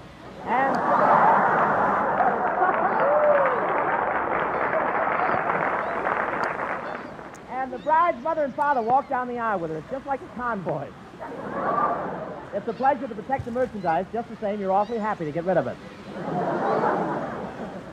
But it was a lovely spectacle. Two little girls ran in front of the bride, unrolling the red carpet. When they got it all unrolled, there was the groom. But romance is everywhere this month. I went down the beach the other day. The ocean was beautiful. All morning the surf was glistening with foamy whitecaps. Then Cecil B. DeMille took his box of Lux and went home.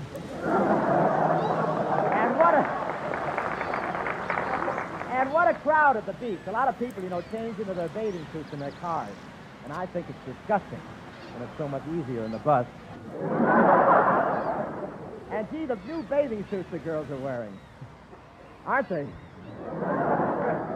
Boy, what girls. What strapless bathing suits. What confidence. A lot of beautiful girls were there swimming, but Betty Grable beat them all to the raft. And you should see Skinny Ennis in the bathing suit. You know the picture on those ads that say before and after? Skinny looks like the one that says not yet. Skinny was wearing a nice white bathing suit. Later on, we found out it was a piece of spaghetti with armholes. But I want to tell you, Skinny can dive. He did a beautiful swan dive with his arms stretched out, but he got nervous when he started to gain altitude. Say, Bill Goodman, come here. Yes, Bob. Say, gee, we had a swell time at the beach this weekend, didn't we? Yeah, and I thought I was dressed exceptionally well for the beach. Why, when I walked out and took off my robe, did you see everybody crowd around me? Well, after all, Bob, Ermine's short. But there certainly were a bunch of pretty girls on that beach. Yeah, Bill, and the way you stared at them, you should have seen how far your eyes popped out. Well, maybe they popped out a little. A little. Bill, one of your bags turned under your... I'll be back. Wait a minute. I should pop mine out a little here. I guess maybe my eyes did pop out a little bit. Thank you for the feed. A little, Bill. Bill, one of the bags under your eyes turned to the other and said, "We'd better get packed. It looks like they're leaving for the weekend."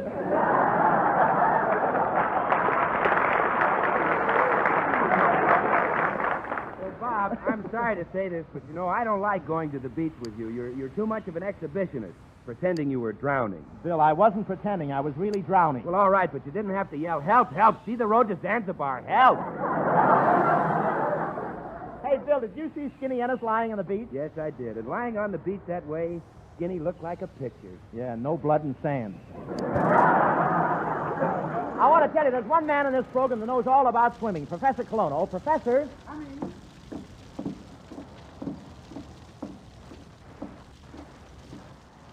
Sneakers.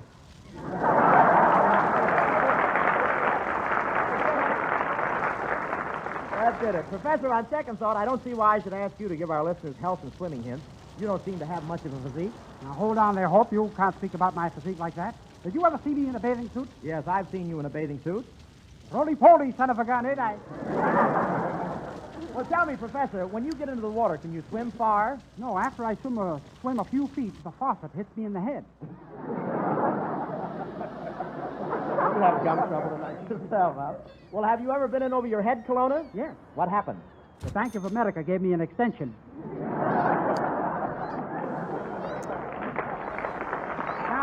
Now, just to show you what a great swimmer I am, I'll climb up this 50-foot pole for my famous dive. Here I am. But, Professor, what are you going to dive into? Into that cup of coffee. You mean you're going to dive 50 feet into a cup of coffee? Yes, sir. Here goes.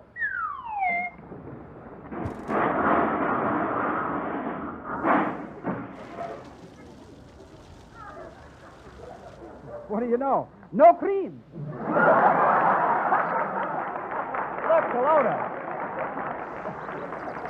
Colonna, why don't you take a powder? I will if it's Pepsodent. Here's a kid that'll be working next year.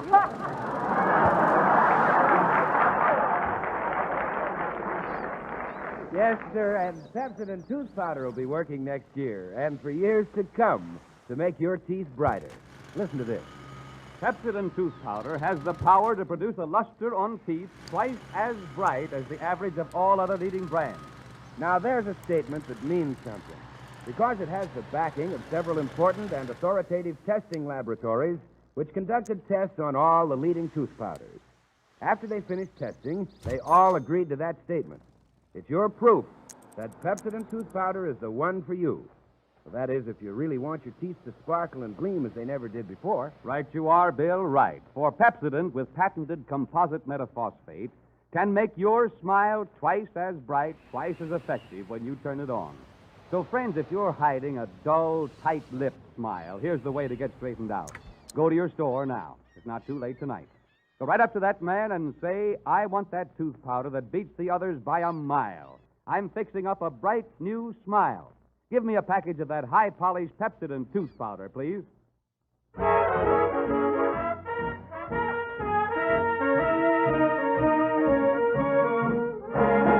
People all over been asking us this. How about a number that features a miss? Ooh, old rocking chair's got me chained by my side. Hand me that shawl, son, for I tan your hide. Can't get from this cabin, ain't going nowhere. Just sitting here grabbing at the flies round my rocking chair. Ooh, dear old Aunt Harriet, up in heaven she be. Send me sweet chariot, 'cause the end of trouble I see. Old rocking chair's got me. Judgment day is near. Into my rocking chair. Rocking along, rocking, rocking, rocking.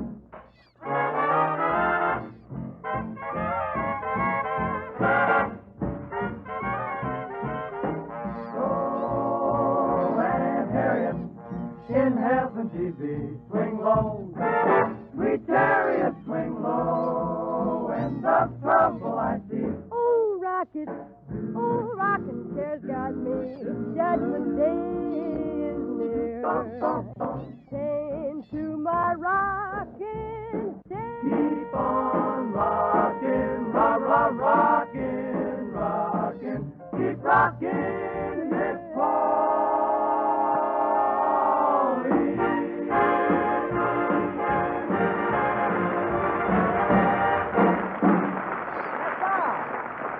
That was our six hits in a miss singing Old Rocking Chair, where I belong. And now, ladies and gentlemen, it is my pleasure to introduce a very fine actor and the toughest guy on the screen, recently seen in Warner Brothers' High Sierra and The Wagons Roll at Night, Humphrey Bogart. Thank you. Thank you, Bob. I'm glad to see you got down off that mountain all right, Humphrey. Just a minute, Hope. My pals call me Bogey. What do the fellows on this program call you? There must be some way to answer that and still stay on the air. Oh, pardon me if I'm a little nervous around you, Humphrey. You're so tough. You know, when you walk down the street, the people run into their houses. Yeah? And then you come on the air and they run right out again. Just a minute, Bogart. You can't talk to me that way. What's that? What'd you say?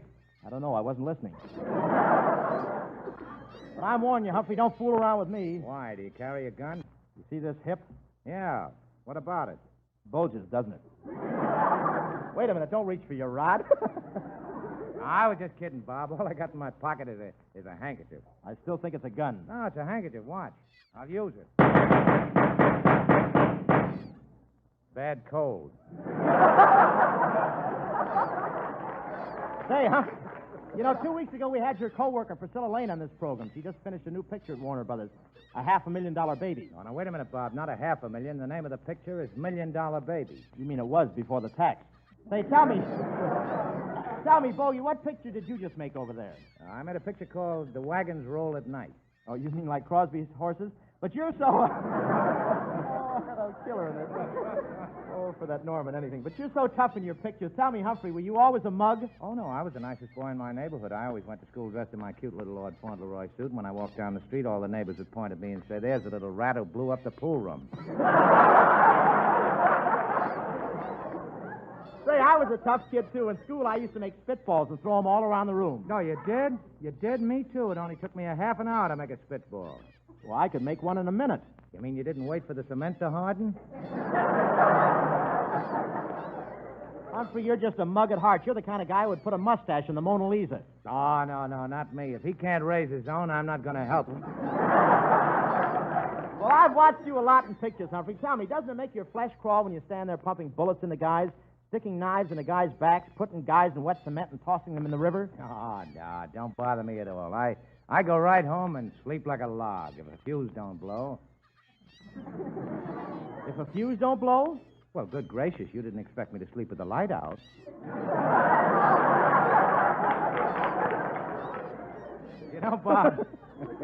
You know, Bob, everybody thinks I'm tough, but I'm not really tough at all. In the evenings, I like to get out in my rock garden. You've got a rock garden? Yeah, sure I have. I get the seeds from the government. Say, my brother's in a rock garden under government supervision, too. Yeah, he is? Yeah. What does he grow? A little older each year. Tell me, are you going to keep making those gangster pictures over Warner Brothers with George Raft? Yes.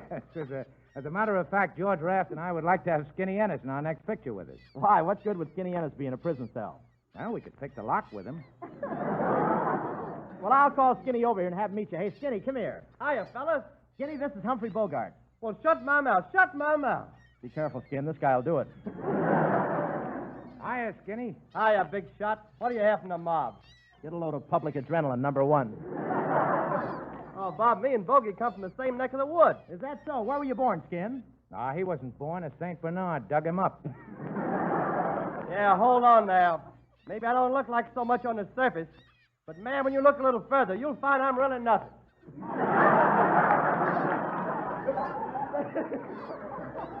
You did it. By the way, Skin, how's your girl? Oh, she's getting awful hard to handle. Ah, listen, Skinny, I'll help you. There are two ways to handle a woman.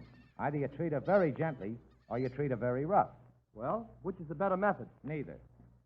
Whichever you use, they still like a guy who owns a Cadillac. Well, Skinny, you ought to handle your women like Humphrey does. Assert yourself. I do. Only the other day, I looked my girl in the eye and I said, "Woman, you're my woman. And you got to do exactly as I tell you." Did that make an impression on her? I guess so. She laughed so hard I fell off her lap.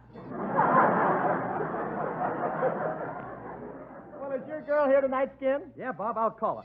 Hey, Magnolia. Come on, honey. Oh, hi, y'all. Well, shut my mouth if it isn't Magnolia. Oh, Mr. Hope, well, shut my mouth. And this is Mr. Bogart. Oh, shut my mouth. And what a business I could do in zippers. Are you the big bad man that's in the movie? That's what they tell me, yep. Well, shut my mouth and pull it way down over my chin. I would, but I see somebody beat me to it. Say, you better be careful what you say to her, Humphrey. Skinny worships the ground she crawled out of. Are you really Humphrey Bogart? The rat who forces his attentions on girls and makes them kiss him and kiss him and kiss him until the poor things are almost unconscious? That's me. See, Skinny, that's what I mean. Oh, so you finally got around to speaking to me, huh? Oh, I didn't mean to neglect you. How are you, honey lamb? Oh, he's just fine. How do you know? He's using my blood today. Hey, isn't Mr. Bogart a tough-looking guy? Oh, he's not so tough. Oh, no? No. I dare you to knock this chip off my shoulder. Magnolia, let me down. Oh, gosh, Mr. Bogart. I wish Skinny could kiss like you. Oh, well, what's wrong with Skinny? Did he give you the fatherly kiss or the brotherly kiss or the real sweetheart kiss? Well, I don't know. Which is the one where I have to bend down and pick him up after it's all over? Hey, you see, Skinny's the weaker type. I'll show you how to kiss her, Skinny. Come here, Dame, and throw your arms around me. I will not. Oh, no, I'll show you who's boss around here. Ooh. That'll show you. Now let me down. Thank you, Humphrey Bogart, and you'll be back with us in a few minutes, folks. Take it, Skin.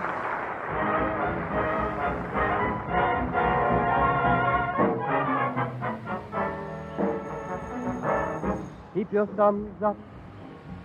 What's an elegant way to greet a new day that comes up? Just keep your thumbs up. Don't be Humpty Dumpty when you take a fall. Pull yourself together and climb back again on the wall with thumbs up. That's a very good sign that everything's fine and dandy. So come what may today, raise your voice and shout. You may be down, but you'll never be out of luck if you keep your thumbs up.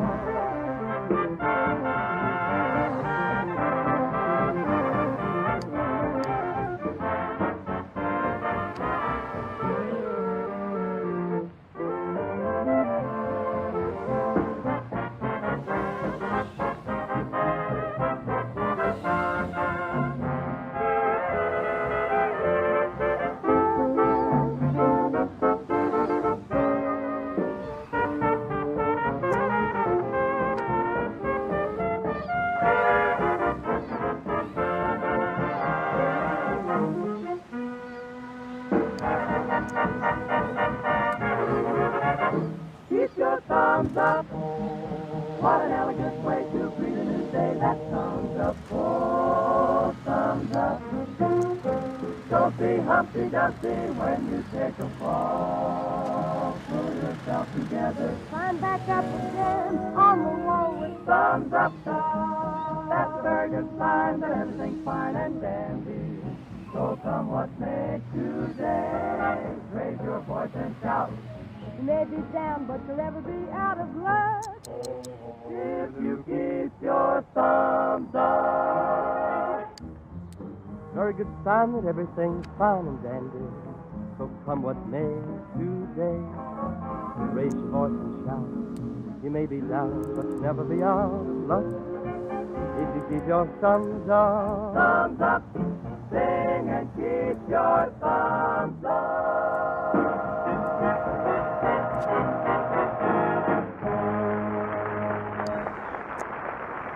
That was Skinny Etta's singing Thumbs Up.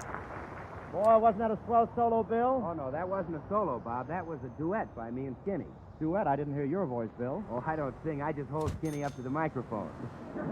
Yeah, you stop kidding me, Bill Goodwin. I'm getting sick and tired of this. I got a good mind to whale into you and just tear you apart, you hear me? I'll tear you apart. And I got to lay off in double market.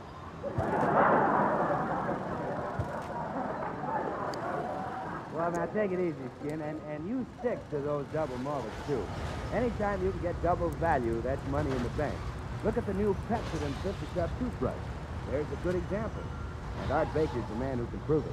Yes, the new Pepsodent toothbrush has 50 tufts of marvelous DuPont Vibrex bristles. Twice as many in a small, compact head as in any other brush. You know what that means? Double the number of tufts, double cleansing power. You see, the bristles in the new Pepsodent 50-cup toothbrush are gentler. They're kinder to your gums. They don't have to be stiff and harsh because they depend on union for their strength. 50 tufts united for strength, yet gentle for a better feel in your mouth. You don't have to break in this brush at the expense of tender gums. No, sir. You just open the sanitary glass tube it comes packed in. You grasp that handsome, form-fitting colored handle. You add Pepsodent tooth powder, and then you have the grandest feeling, the most thoroughly effective tooth-cleaning combination in the world. So get a new Pepsodent 50-cup toothbrush tonight at your favorite store. It's the same price as ordinary brushes, just 50 cents. But what a whale of a difference in the results you get. Get a Pepsodent 50-cup toothbrush tonight.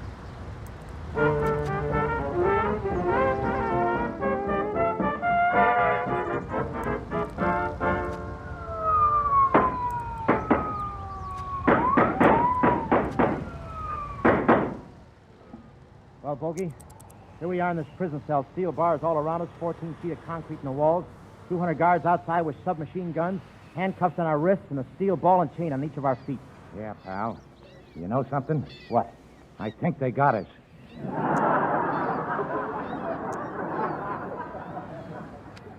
Well, I don't like it here. That's your own fault that you're in jail, trying to spend that phony dollar bill that your brother made. Oh, gee whiz, no one would have known it was counterfeit. Only brother is such a sentimentalist. Yeah, but it was the first time I ever saw a dollar bill with George Washington dressed as a June bride. Gee, I wish we could escape. Yeah, so do I. Say, you broke out of this jail once, didn't you? Yeah, but they caught me all on account of that big searchlight. And did they flash the searchlight on you when you went over the wall? Yeah, and like a dope, I took a bow. Gee, you know this prison is awful. Yeah! Stand it, I tell you. I can't stand it. Every day, bread and water, bread and water, bread and water. I can't stand it. Well, why not? Well, gee whiz, can't I have just one piece of Melba toast?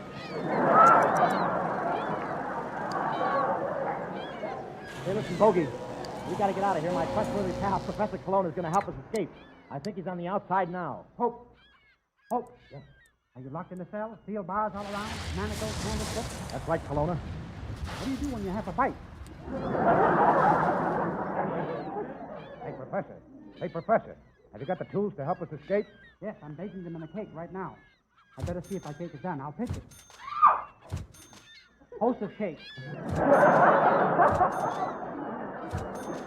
Colonna, hurry and get us out of here. Listen, Hope, why are you so anxious to get out of jail? Well, since I've been in jail, I've been hearing queer rumors.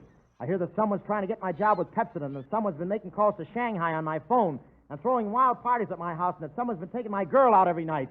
Ah, yes. I've been a busy little bee, haven't I? Oh, Colonna, you go to my head. No, I was there yesterday, and there was nobody home.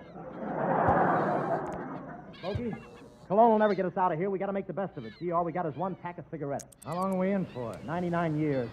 You think we need some more cigarettes? No, these are the slower burning kind. You know, Humphrey, my dear old Ma was supposed to come and visit me here today. Gee, I hope she can make it. It's a long walk from her cell. Hello, son. Oh, hello, Ma. Why, Mother, let me look at you. Is your hair turning gray? No, I just had a big beer with a lot of foam on it. Hey, why didn't you bring Junior with you? I don't see him around anymore. No, the parole board picked up his option. Say, Ma, how's Paul? They hung him a few days ago. Oh, well, I thought they hung him last Thursday. They did, but they cut him down so he could hear Rudy Valley. Did they hang him right after that? Yes, him and Rudy signed off at the same time. And I'm signing too. So long, son. So long, Ma. So So long. Oh, the last mile. It's terrible, that last mile. Oh, that last mile. Is he going to be electrocuted? No, he went for a drive on Decoration Day.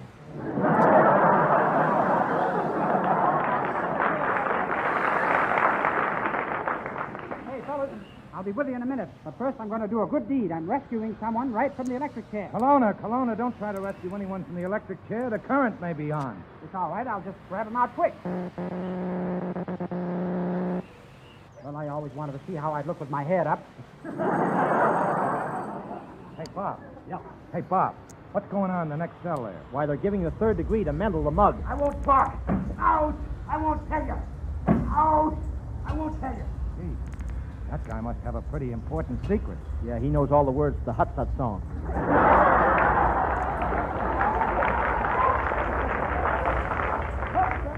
Oh, me, oh, my, oh, my, oh, me. Here I am, fellas, and drink is my curse. You know, I've had so many martinis, I'm breaking out in small olives. Hey, Andy Knox, what are you doing here? What am I doing? Well, how do you like that? They put me in jail for being drunk. Me, who's absolutely sober. Sober with a capital sober.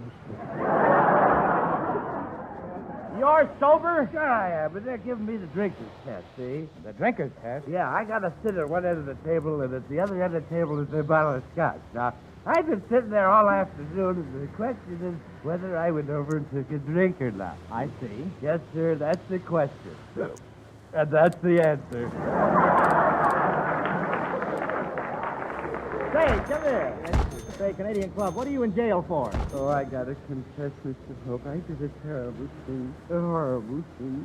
I killed a midget. You killed a midget? That's an awful thing to do. How'd you kill him? Oh, the poor little fellow. When I think of his eyes, he drowned.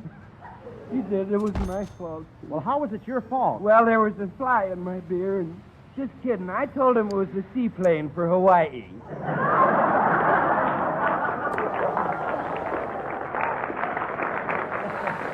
Hey, Bob, I don't know why they let drunks in this jail. Neither do I. Why don't they stay in their cars where they belong?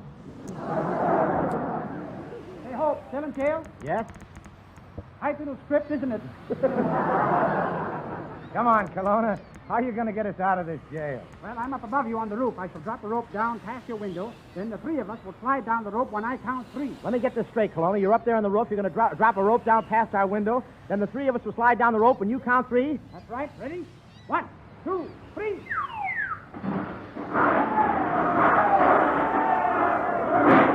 Corona, what happened? We all fell down. Even the rope fell down. Didn't you have the rope tied securely? Sure, look. It's still around my waist.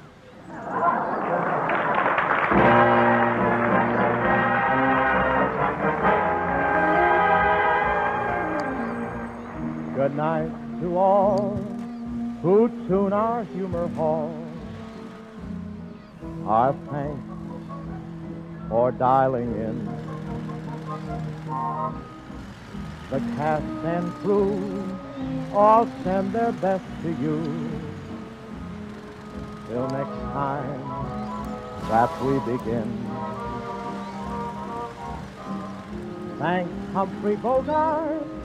Your art with a villain's heart held us from the start to the end. Use Pepsodent. I should stick to the Hut Shut song. Next Tuesday night, ladies and gentlemen, we'll be broadcasting from La Jolla, California. We're all going down to Camp Callan and entertain the boys with the Coast Artillery.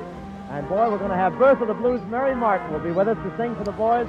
And believe me, they'll like Mary Martin down there. So until next week, this is Bob Hope. Yes, sir. And, Bob, I understand next week, by the way, next Monday, in fact, you'll be on the Lux Radio Theater with Carol Lombard. Yeah, we're going to do Mr. and Mrs. Smith for old Cecil B. DeMille. I think we'll have a lot of fun there. Wonderful, Bob. Good night. This is Bill Goodwin speaking for Pepsodent.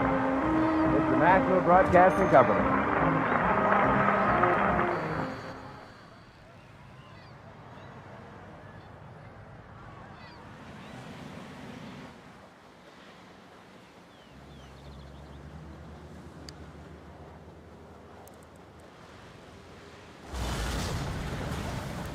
For the safety of your smile, use Pepsodent twice a day. See your dentist twice a year. Tonight, from his hometown, Cleveland, Ohio, we bring you the Pepsodent Show, starring Bob Hope.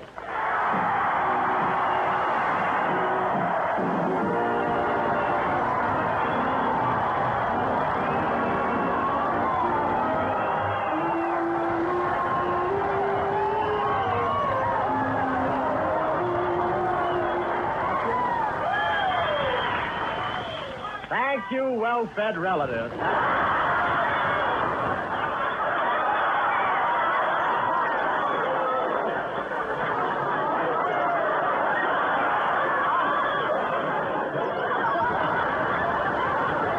How do you do, ladies and gentlemen? This is Bob back in his hometown of Cleveland, Hope, telling you folks in Ohio to use Pepsodent. Your teeth will never look worn. You'll always be able to chew a lime, and after you start dating, you'll soon be marrying. It'll be a good alliance because there won't be any tiffin.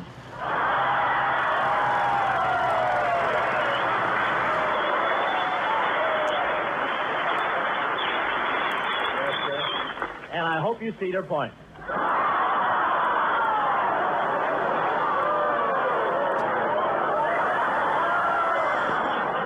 That's all local, but this is my hometown. Well, here I am in my hometown, Cleveland. Cleveland is all decorated for the sesquicentennial. Nice way of cleaning your teeth. Yes, sir, there are signs everywhere saying 150 years old, and I'm still trying to catch the guy who put them all under my picture. We had a wonderful plane trip in here on the Constellation that's Buck Rogers' dream come true. We came across in the stratosphere. In fact, we were so high, W.C. Fields flew escort for us all the way to Kansas City. Trip over the Rockies, the stewardess served lunch. I said, why peppermint sticks for lunch? He said, that's celery. Your nose is bleeding.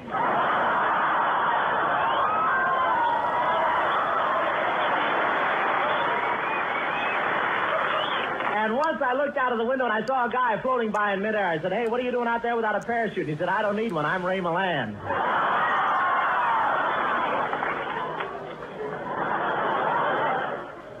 But I had a wonderful trip. I didn't feel a thing until we landed at Cleveland, and the stewardess helped me out from under my seat. When we flew in over the city and I saw Cleveland, a lump came in my throat. It was that apple I tried to swallow over Albuquerque. But I want to tell you that Constellation has got every accommodation. In fact, when you're ready for breakfast, you stick your hand out the window and an eagle lays a fresh egg in it. The pilot kept saying the plane was as comfortable as your living room, and he was right, although I did feel sorry for the saxophone player who opened the door and stepped out after the milk.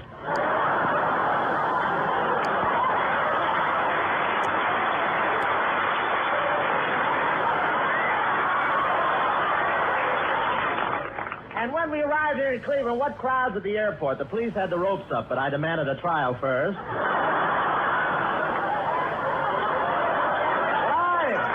But I love this old town of Cleveland. Somehow, even the wind off the lake doesn't seem as cold as it used to be. Of course, I've got underwear now. I've got a brother here in the wholesale meat business. He had trouble with shortages, but he's getting plenty of meat now. The Cleveland Indians are selling him all their old ball players.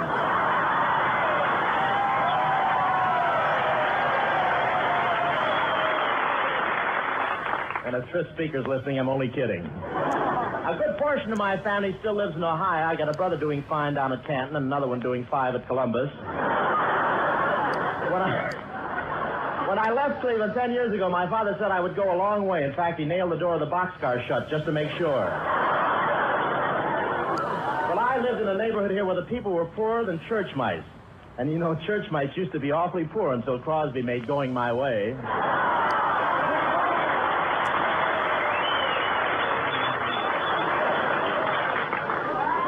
I like that personally. And I went back and paid a visit to my old schoolroom and sat in my old desk. And there was the same old inkwell, the same old books, and the same old shaving kit.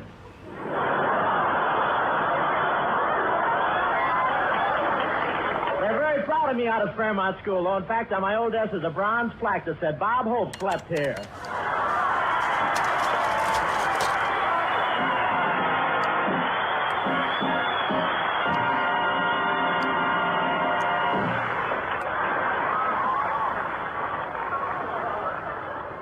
Wartime restrictions are ending. Now the toothpaste you wanted is here. It's a new, better-than-ever Pepsodent toothpaste with twice as much Irium. This new Pepsodent has a wonderfully refreshing taste. A cleaner, brighter taste that means cleaner, brighter teeth. This new Pepsodent with twice as much Irium cleans teeth better. Cleans better between teeth. Makes your breath cleaner, fresher, too. You've never had a finer toothpaste. And never an introductory value like this. Right now, you can get 2 tubes of new post-war Pepsodent for only 29 cents. Yes, 2 25-cent tubes. A 50-cent value for only 29 cents. Get this new Pepsodent. Compare it with any toothpaste you've used before. Compare its taste. Compare results. See how quickly, how safely this new Pepsodent with twice as much Irium removes the film that makes your teeth look dull. See how new Pepsodent cleans teeth better. Cleans better between teeth, too. See how fresh it makes your whole mouth feel. Compare it now during the sensational introductory offer. Get 2 25-cent tubes of new, improved Pepsodent for only 29 cents. A 50-cent value for only 29 cents. Don't delay. Here comes Skinny Ennis, our boy.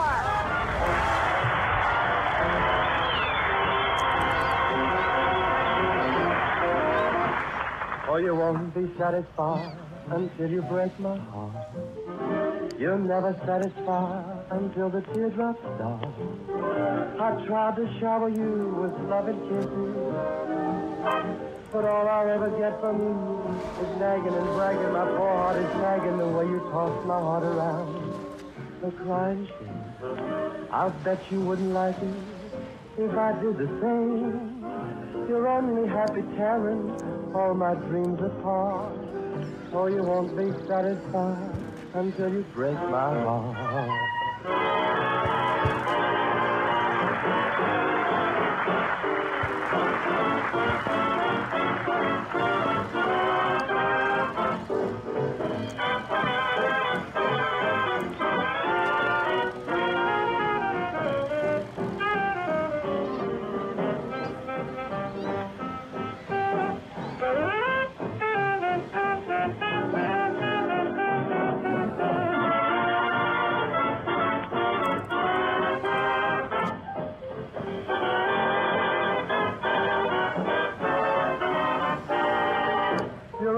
Happy tearing all my dreams apart. For you won't be satisfied until you break my heart.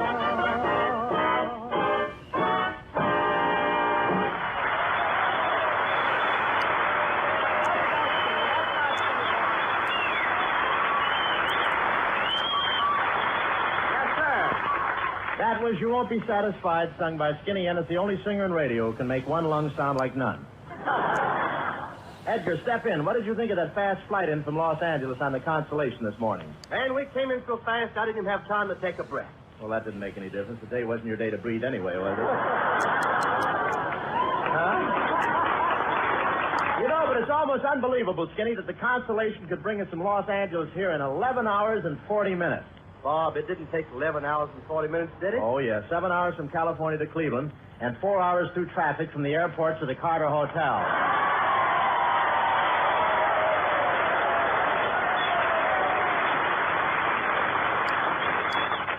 Did it in the bus I was in anyway. Say, how did you like your accommodations on the Constellation coming in? Well, not bad, but I was a little cramped. Cramped? You shouldn't have been. I thought you'd be very comfortable in there. Yeah, but those golf clubs take up a lot of room in the bag, too.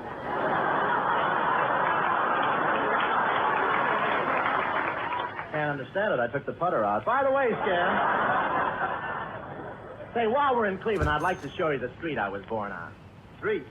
What's the matter? Couldn't you afford a hospital?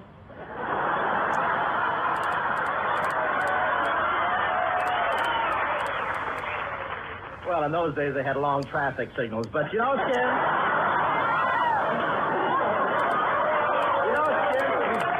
They even named a street after me here in Cleveland. Well, so what? They named the street after me in North Carolina, too. I know, but mine's not a dead end. Man, how can you stand there with your hat off and say that?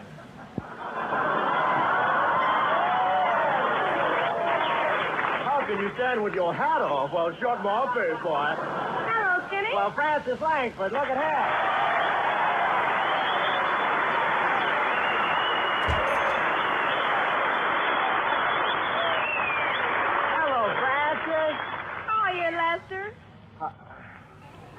What did you say? I said, hello, Lester. Lester? Never let you look at my family album again. Well, Francis, Skinny and I were just talking about the trip on the Constellation. Wasn't it wonderful? I thought so, but surely you didn't have much fun pouting all the way. Well, you'd have pouted, too. Oh, Bob, the pilot couldn't open a window just so you could hold your paper windmill out.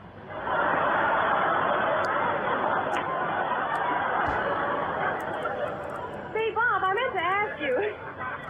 Were your folks glad to see you? Not particularly, Francis. They were just as happy getting it through the mail.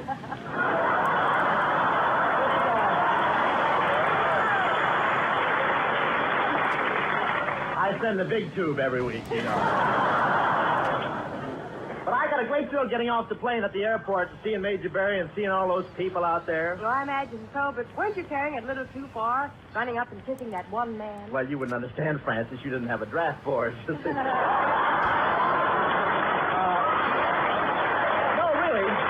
No, really, he was the mayor. Wasn't it nice of him to give me the keys to the city? Yes, he said he thought that would be best. You thought that would be best? Mm-hmm. After you left last time, it was so much trouble digging those hairpins out of all the locks. That shouldn't have been me. I'm a paperclip man. Well, it must have been interesting looking up the old landmarks you used to know. Yeah, it's too bad so many of them are married. By the way, Francis, where are you staying? Oh, I'm stopping at the Carter Hotel, Bob. Oh, really? Well, I'm stopping at the Carter, too. I know, but they gave me a room. Oh, well, what do I care? The janitor's a pretty good gin rummy player. And now, ladies and gentlemen, it's a real pleasure now to bring you a friend of mine, a former golf partner, and one of the outstanding political figures of our state of Ohio, the governor, His Excellency Frank J. Lausche.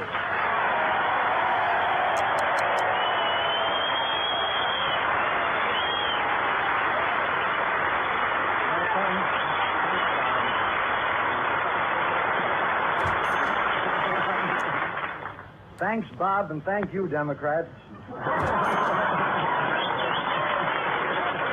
Welcome to the Pepsodent Show, Governor. Thank you, Bob, and I can only say it's a pleasure for me to appear with one of America's most talented personalities. No wonder this guy is governor. you didn't have to say that, Governor. I know, Bob, but in my business, a vote is a vote.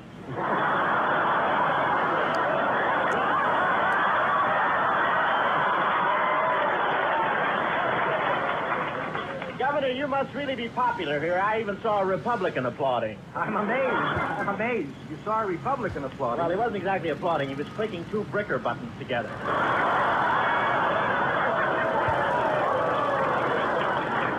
But, Governor, I'll tell you, it was really decent of you to consent to appear in our program. It's all right, Bob. I don't run for re-election until next fall, and by that time, the public might forget.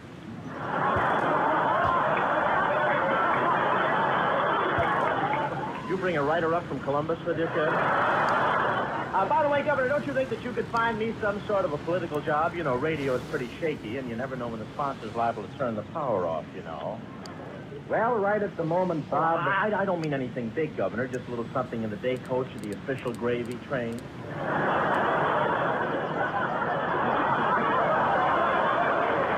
Sort of a small pig's knuckle in the old pork barrel, huh? For instance, how about me going to banquets with you and sneering back at the Republicans? Bob, please, you have the wrong idea entirely. In Ohio, we always play ball with the Republicans. You play ball with the Republicans? Yes, of course. We make sure they don't spend too much time up at bat.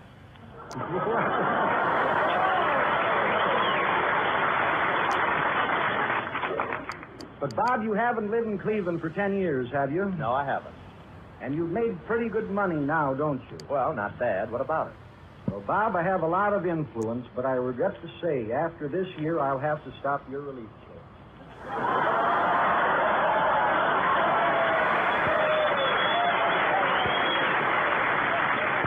Well, summer's coming, and I can always reopen my frozen custard booth at Euclid Beach anyway.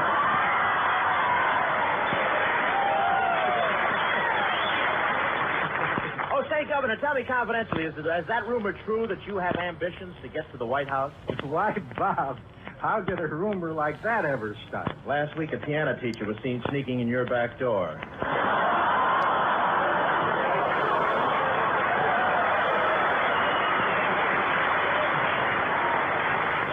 Bob, I guess you've been pretty busy since you arrived here, haven't you? Yes, I haven't even had time to see my old home. Oh, I'm sorry about that, Bob. But I guess they haven't told you. Told me about what? Our recent slum clearance program.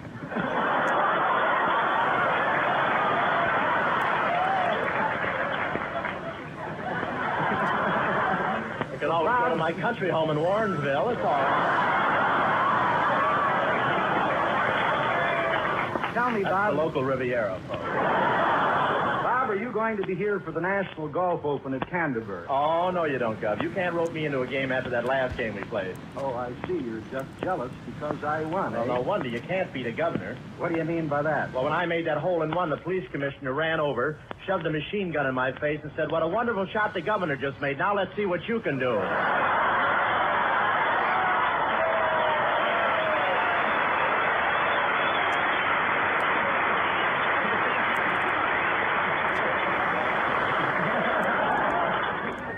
That's more than I can stand. I give up. Well, Bob, I want to thank you sincerely for bringing your show back here to Cleveland, and to add another word of thanks for the many things you've done to improve the city of Cleveland. Oh, well, that's very sweet, Governor, but wait a minute. What improvement did I make? I left Cleveland in 1928. Well, that doesn't leave much for me to say. You asked the question and answered it, too. Yeah.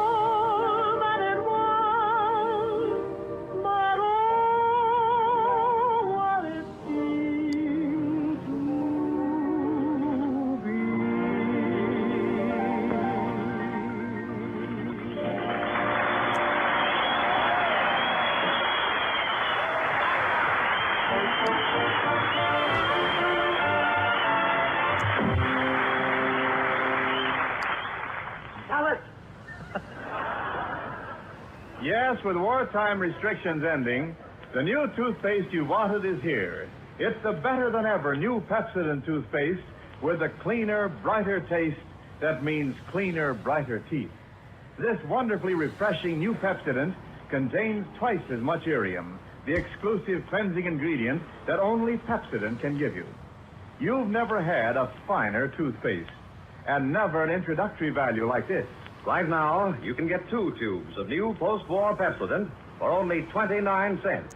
Yes, 2 25-cent tubes, a 50-cent value for only 29 cents. Get it, compare it with any toothpaste you've used before. See how quickly, how safely this new Pepsodent with twice as much irium removes the film that makes your teeth look dull. See how it cleans teeth better, cleans better between teeth, makes your breath cleaner, fresher, too. Compare it now while you can get 2 25-cent tubes of new Pepsodent toothpaste for only 29 cents. This introductory offer is limited, so act at once.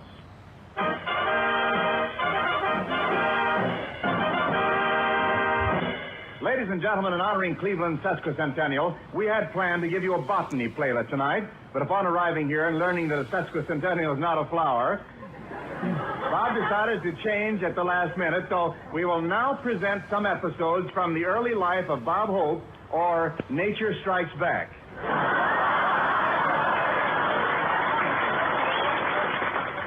We take you back to the night of May 23rd, 1911.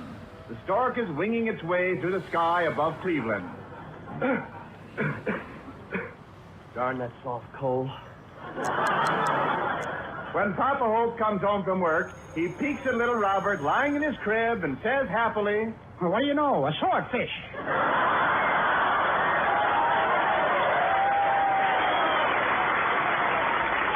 But little Robert showed early signs of becoming a child prodigy. It was really a surprise to his parents, and without warning, he uttered his first word. Da-da, da-da. Isn't that wonderful, Father? And just think, he's only 14.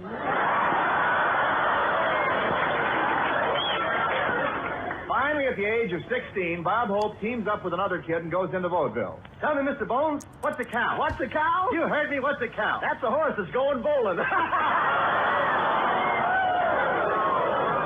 And Bob grew up and went out to Hollywood to win fame and fortune, but he never forgot his folks. Each week, he sends them a box of apples, which they sell on the corner of Prospect and Ontario. And now we find Bob's parents in Cleveland, Ohio, living in the little house that Bob built for them. The rain will soon stop, Ma. Keep treading water. Can't understand it, Paul. The roof never leaked before. Well, I was up there yesterday and forgot to screw the cap on it. Gee, I sure wish we'd get a letter from our son, Robert. What for, Paul? There's never anything in them but writing. I wonder what our son Robert's doing out in Hollywood now. Same old thing, I guess. Oh, really? That's odd. I heard he got a job. About time you took your exercise, ain't it, Paul? Yeah, I guess so, Ma. Here goes. Okay, now for the toes and the other foot.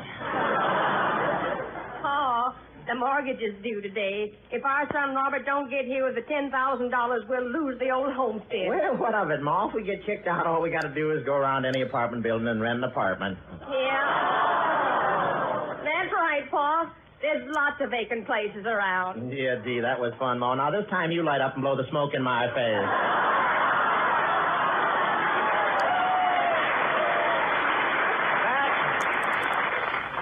Don't you worry, Ma. Our son Robert will get here with the money. Hello. Hey? Hello. Hey? Hello. Hey? Hey? There must be a party line. There's a horse on the phone.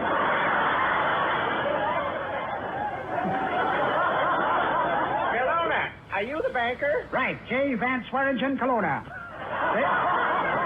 Railroads consolidated, bands amalgamated. Also butter sold at midnight under the high-level bridge.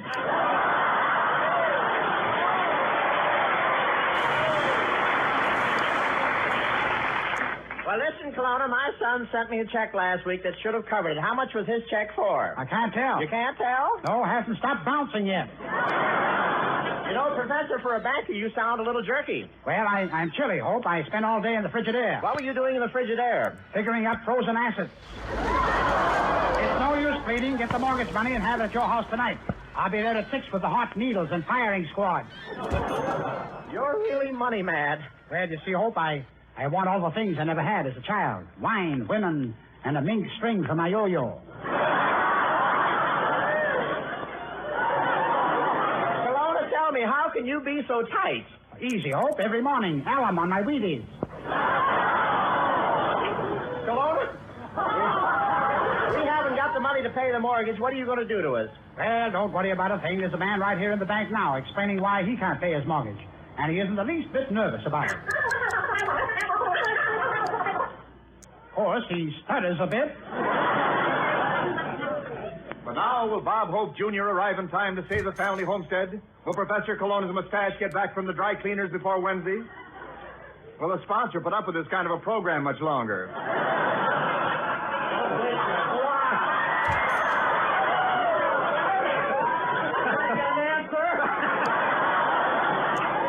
Keep tuned in and try and find out. We now take you to the cabin of a speedy Constellation. Bob Hope is forward, anxiously talking to the pilot. Are you sure we're going to make it, pilot? I've got to get there for the mortgage. We got enough gas? Enough gas? We've been out of gas since Chicago. Out of gas since Chicago? What have we been flying on? Never mind that. Just keep talking.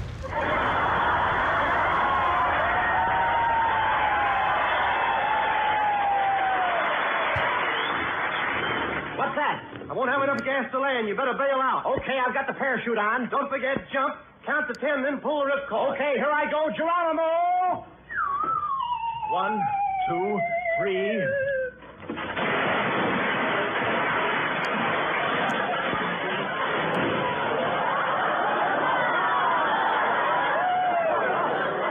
Eight, 9, 10.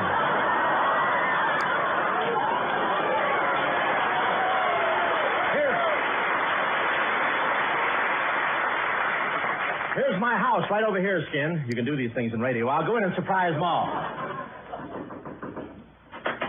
Well, Lawsy sakes, it's son Robert come home with the mortgage money. The mortgage money? What mortgage money? Hey, Ma, I got money. Let me back in.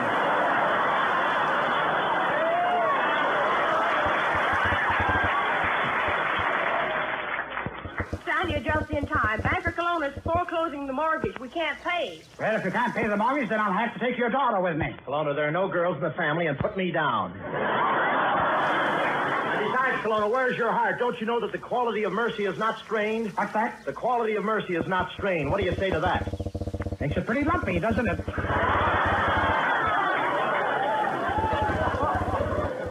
Listen, we shouldn't be discussing this in front of the old folks. We'll go over to your office. Where is it? Over in Astor. Beulah? Glad to know you, Beulah. I'm Kelowna.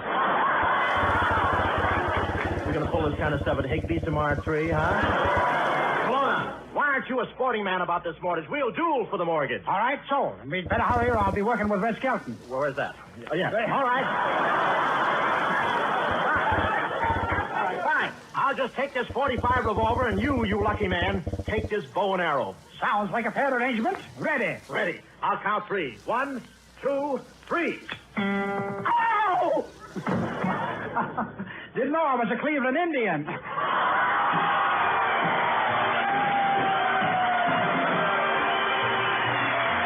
thanks to the memory of being asked to share in this great big affair. From coast to coast, no better host than the American Legionnaire. And we thank you so much. Thanks to Governor Frank J. Lausche and all you Clevelanders for being with us tonight.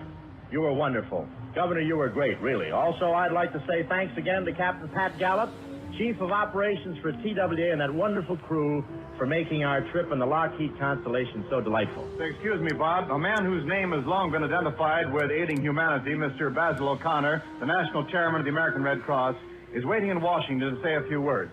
Mr. Basil O'Connor.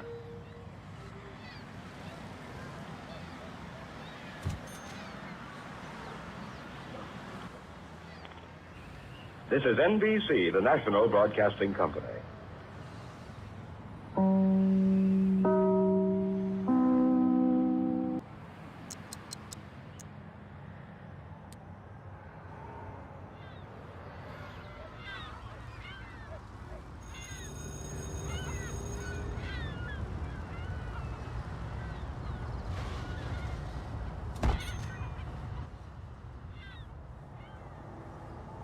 For the safety of your smile, use Pepsodent twice a day. See your dentist twice a year. The Pepsodent Show, starring Bob Hope.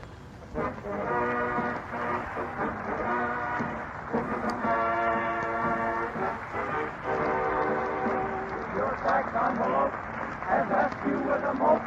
Your Pepsodent Gold Wound Defense that get against Bob Hope. Ah, thank you so much.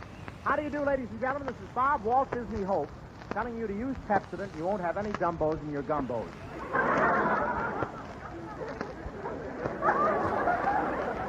Or, this is Bob Tire Conservation Hope, telling you if you change to Pepsodent, your teeth will always have white sidewalls. You'll get better smilage and never need a new set of treads in your head.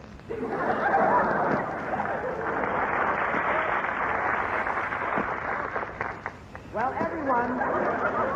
everyone is talking about the rubber shortage, and you have to be awfully careful these days. They'll steal anything that's made of rubber. Some poor guy had a suspender stolen on Hollywood Boulevard yesterday. His pants fell down. But I was wearing my bloomers at the time. And today I saw one of the dead-end kids rolling a new tire past my house, so I said, "What did you pay for that tire?" He said, "I don't know. What did you pay for it?" You know, you can save your tires by putting your brakes on easy and by starting up slow at red lights. I started up slow when the light turned green this morning, and I drove 10 miles with 3 cars from Glendale on top of my Pontiac.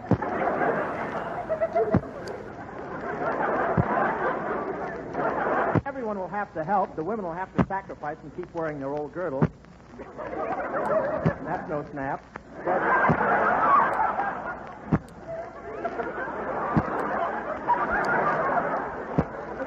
But I don't mind giving up rubber, metal, paper bags, wood, and even tinfoil. But gee whiz, I hope they won't make Nelson Eddy stop delivering my shortening bread.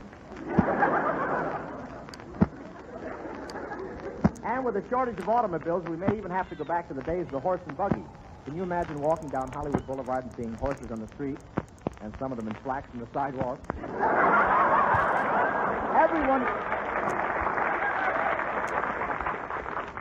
Everyone out here is practicing riding a bicycle in case we have an auto shortage. I took Hedy Lamarr bicycling yesterday over all the big hills around here, and it was a lot of fun, but I kept falling off the handlebars. And I saw Edward Arnold walking down the street today, and I said, "You know, Ed, you ought to start riding a bicycle." He said, "Look closely, I am."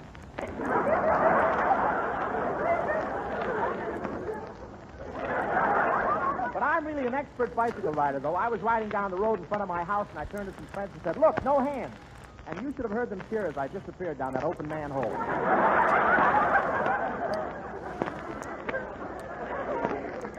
Bing Crosby has a bicycle built for two, and it sure looks cute as they go by, just him and the stork clapping along. But I want to tell you, Bing is really doing his bit for the country. Crosby sent all his horses to the cavalry, but they sent a note back saying, "No thanks, they did their bit in the last war."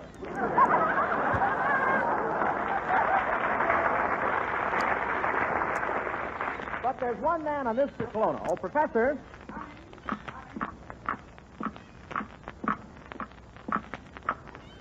No rubber on my heels.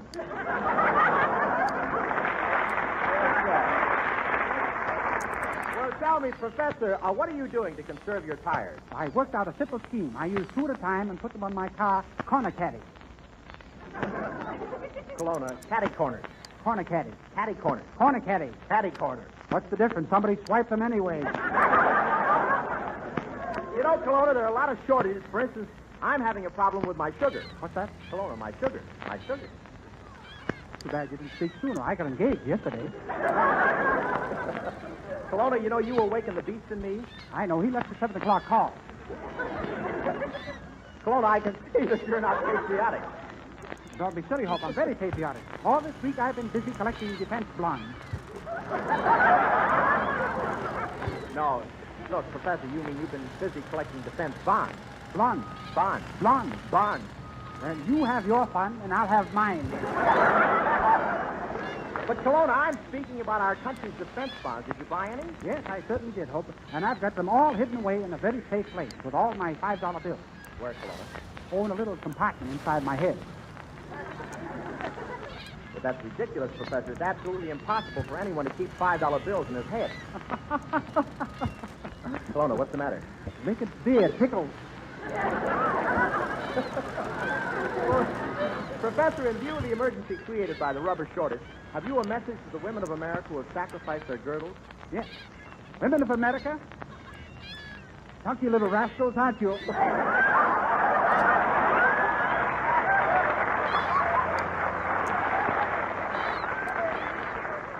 You know, Kelowna, you've got a half a brain in your head. A half? Yes. What do you know? Something new has been added.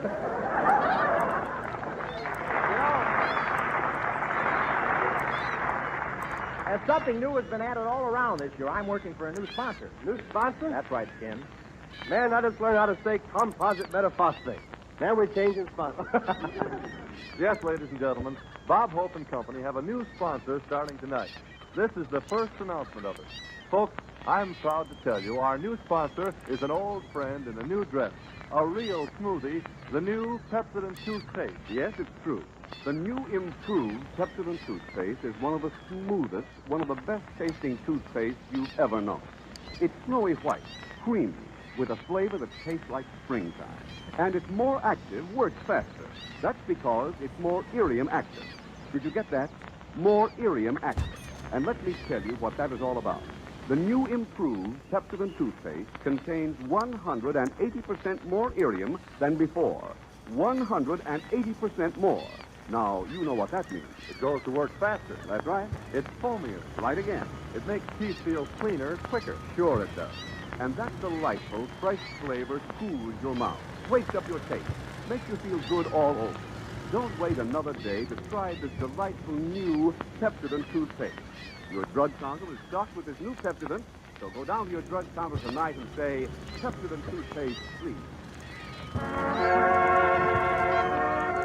And here's Francis Langsford with 6 Hits and a Miss singing You Made Me Love You and dedicating it to the boys at Camp Forest, Tennessee. Take it back. You made me love you. I didn't want to do it. I didn't want to do it. You made me love you. And all the time you knew, I guess you always knew it. You made me happy sometimes. You made me glad. But there were times, dear, you made me feel so bad. You made me sigh, for I didn't want to tell you. I didn't want to tell you. I want some love that's true. Yes, I do. Indeed, I do. You know I do. Gimme, gimme, gimme what I cry for. You know you got the brand of kisses that I die for. You know you made me love you. I didn't wanna, but baby, you make me.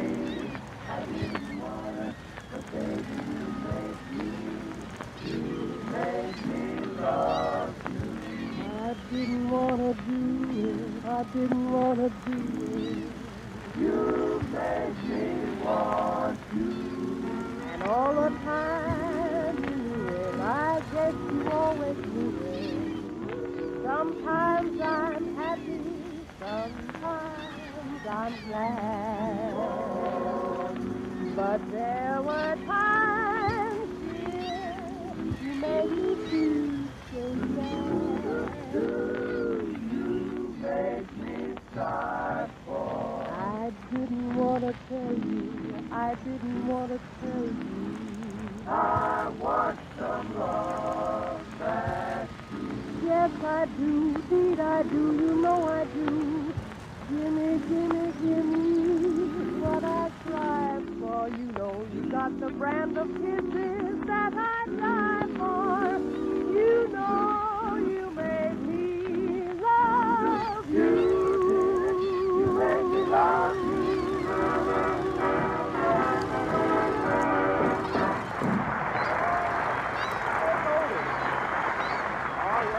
Another That was Francis Langford and the Six Instruments singing You Made Me Love You for the boys at Camp Forest, Tennessee. And the way you sang that, Francis, You Made Me Love You. Now, Bob, don't start giving me your line again. Why, Francis, in all the time you've been on this program, I've been a perfect gentleman, haven't I? I've never kissed you or tried to hug you or hold your hand, have I? No, Bob. Is your brother really a cop? By the way, Bob, I want to thank you for inviting me over to Fairmount to see you making your new picture with Madeline Carroll. Say, Francis, you notice my dressing room window faces Maddie's dressing room window. Yes, and that's a cute idea she has. Barbed wire curtains. Yeah, they keep the sun out, my mother's. But, Francis, don't I make a romantic figure in my love scenes with Madeline? Oh, yes, Bob. I love the way the light in your brown eyes shines on the bags below.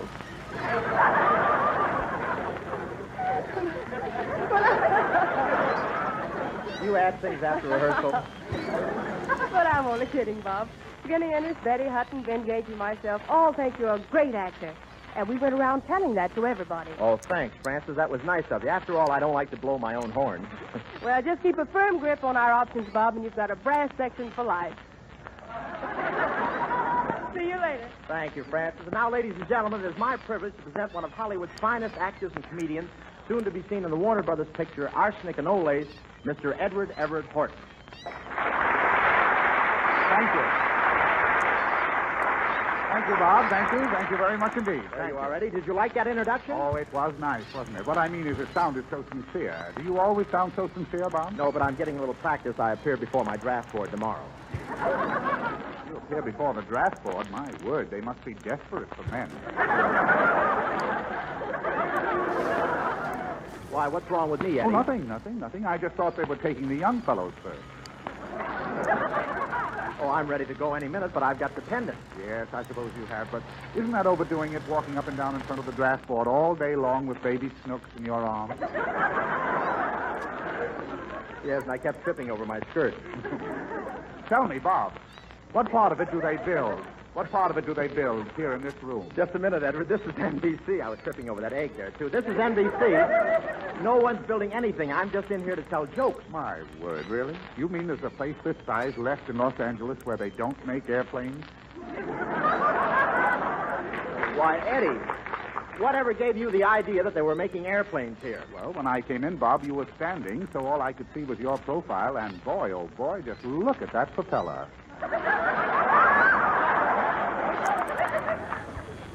Well, it comes in handy for prying tires off parked cars anyway.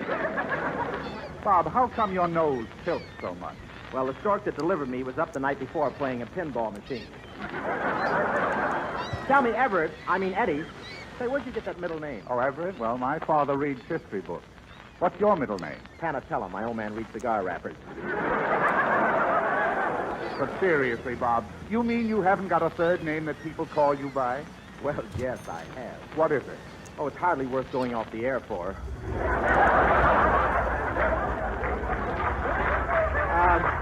By the way, do you listen to our show, Ed? Yes, indeed, Bob. I always tune in on your show, and you are one of the funniest men on the radio today. Oh, really? Well, that's quite a compliment you've given me. Yes, well, this is quite a script you've given me.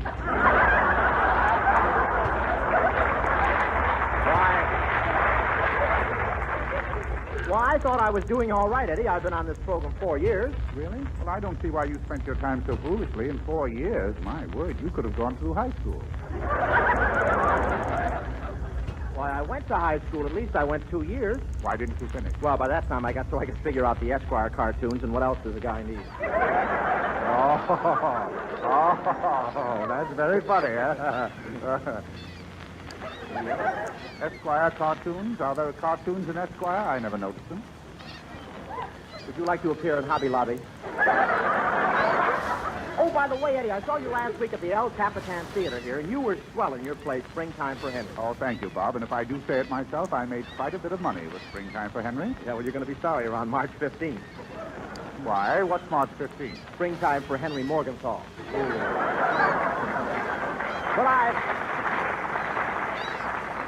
But I saw your play, Ed, and your performance was great. I saw you in Louisiana Purchase. And my performance was... And in Technicolor, too. What are you doing these days, Eddie? Well, I just finished making a new picture for Warner Brothers, Arsenic and Old Lace. It's a horror picture. Oh, how nice. You know, I've appeared in some horror pictures, too. I know, but this one is intentional.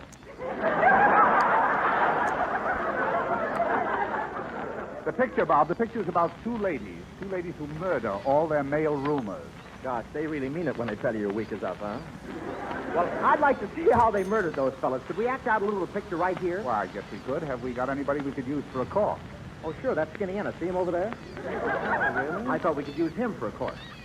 Don't you think he's a little too far gone? Bob, really, so that's Skinny Ennis? Yes, Eddie. He must have had a lovely funeral. Well, Eddie, it's been swell having you here. You know, most people in Hollywood have been on this show 3 or 4 times, but this is your first visit, isn't it? Yes, Bob. I insisted on money. Well, but really, Bob, I had a purpose in appearing here tonight. I'm going to turn your check over to the government. Oh, why, Eddie, that's mighty generous of you. Well, you know, Bob, anything to help out during this rubber shortage.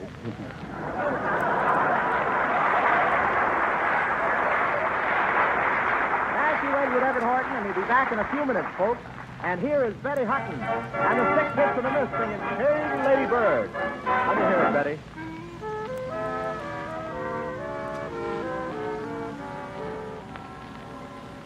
Lady bird, fly away home. Your heart's on fire, you'd better go home. Lady bird, sure as you're born, leave the boy blue, come blow your horn. I'm gonna be a shady lady bird. I got an awful lot to learn, and it's tell me that my heart's on fire. I'm gonna let it burn. I'm gonna be a jockin' mockingbird. I'm gonna mingle with the best. I'm gonna try to find my heart's desire. I'm gonna rob the nest. Just like little Miss Muffet eating her way in curd. When I act a bit tough, it frightens away the bird. I'm gonna be a slumming hummingbird. I'm gonna pass along the word. I'm gonna have my fun and never tire. And if my technique seems absurd, that's because I've never been a shady lady bird. You're gonna be a shady lady bird. You've got an awful lot to learn. Shady lady bird. I'm gonna let it burn. Gonna jock the mockingbird. You're gonna mingle with the best. Baby, look out. I'm gonna rob the nest. Not like little Jack Horner eating his pudding pie. I won't sit in a corner saying what a good girl am I. I'm gonna be a wicked chickadee. I'm gonna sit up on the fence. I'm gonna build myself a lovely dream. And if I don't use common sense, that's because I've never been a shady lady. A shady lady bird.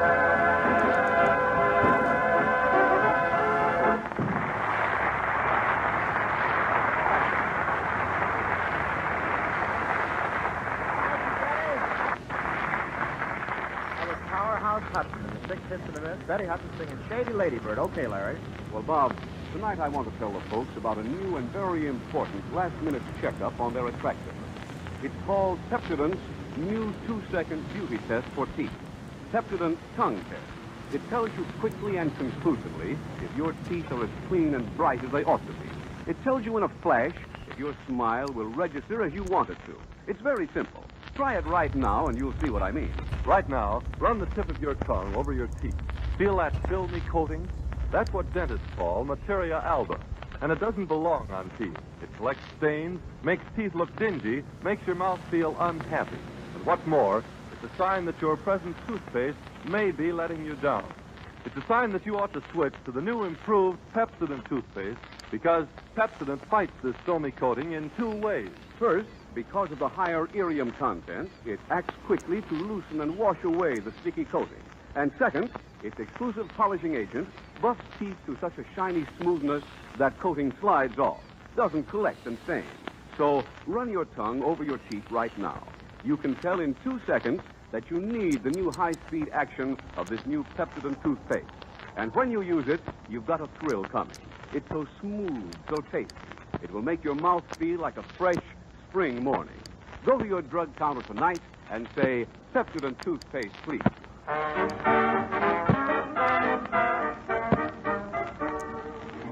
Once again, ladies and gentlemen, we resume reading The Life of Bob Hope, They Got Me Covered. We take it out and in the past weeks, we have shown you how Robert grows up. In growing up, he passes through many periods. First, babyhood. We find him uttering his first words to the baby in the next crib. Hiya, babe. During his infancy, Robert's mother was very proud of him. And here we find her showing baby Robert to a neighbor for the first time. Oh, Mr. Horton, look, I have a surprise for you. This is Robert. Oh, my, how cute. But hasn't he got awfully large ears for a bloodhound? Yes, Robert's mother was very proud of him. She used to put him up where all the neighbors could see him, where he was in plain sight of everyone. And she used to say, Come on, folks, try your luck. It's only a nickel for 3 baseballs.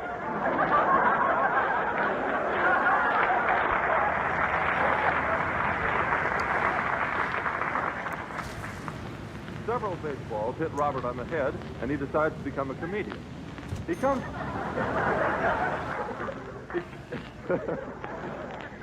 to Hollywood and at once decides to make a name for himself in Hollywood's fastest growing industry. He goes to work. But the tires are glued on. However, Bob soon gets a job in pictures. His great success continues in Hollywood, and finally, Bob Hope decides to hire a valet. He interviews applicants. Are you a gentleman's gentleman? Yes, sir, but in your case, I'm willing to make an exception.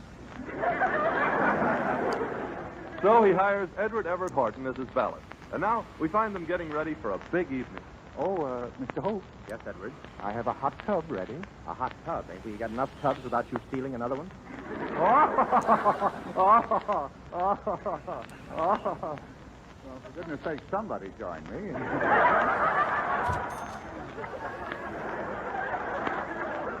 What I meant to say, sir, was that your boss is ready. Here, get in. All right, I'll get in. Here I am, and the water is just right. Sir? Yes, what is it, Edward? Well, perhaps it's none of my business, sir, but don't you think you're getting a bit too big for the sink? All right, I'll get out and get dressed. Now I'll dab myself with some of this OD cologne. There, I spill quite a bit on. Take a deep breath, Edward. How does that smell? Use a little more, sir. You're gaining on it.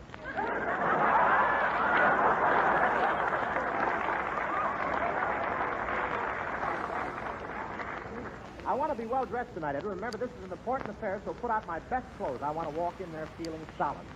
There. How is that now? Do you feel solid? No, lace me tighter. I can't lace you tighter, sir. You've got more bustle than I've got muscle. Well, say, Edward, we better hurry. I've got to go to the premiere of Madeline Carroll's new picture this evening. Say, did Maddie call me yet? Yes, sir. Everything.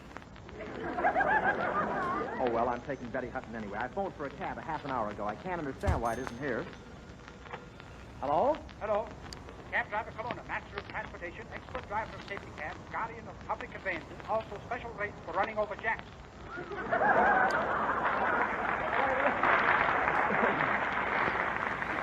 Listen, Professor, you were supposed to be here long ago in your taxi. Where are you? Well, Hope, I'm on a very winding street. I think I went a couple of blocks out of my way. Just a minute. Big sign here. Well, what does it say? Hey, Hope, where's the Burma Road?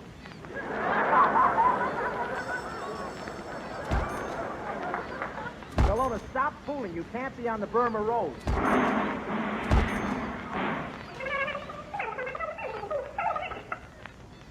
Chinese woman driver. Listen, Professor, you're acting silly. Do you feel all right?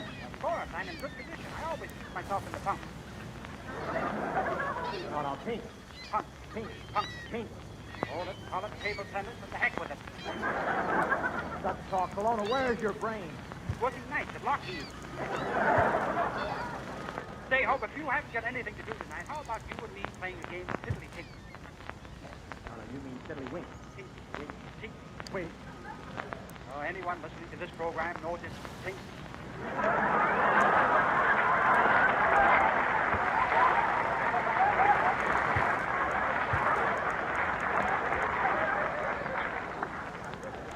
No applause in there, please. soon. I better hurry and get dressed. Open the closet to get my dinner jacket out. Yes, sir. Why, there are a lot of moths in there. And really, sir, really, moths that are really up to date. They're up to date. Are they eating my tuxedo? No, sir, they're flying over it and bombing it with mothballs. Well, come on, Edward. Let's go outside and get a cab. Yes, sir. Here comes the taxi. He's coming pretty fast. Oh, taxi! Taxi! Stop! Who, me? Come on, Edward. Let's get in. Start the motor, Kelowna. Motors? You mean other cabs have motors? Certainly. No wonder I feel so tired. I have to pedal all day. Oh, Bob, here I am. I hope I'm not late. No, you're just on time. Come on, Betty. Hop in the cab. Say, Bob, before we go any further, there's one thing I want to know. Who's paying for this cab? Why, Betty, how can you ask a thing like that? You know what a gentleman I am, and you know how I arrange for paying everything when I take a girl out. Okay, get out the dice. Betty, please, Betty, don't talk that way to Bob. After all, he's taking you to the theater tonight, to an opening. Yes, to an opening. Gee, Bob, you think I'll be able to fit through that hole in the wall? Well, come on, Kelowna. Drive us to the Paramount Theater.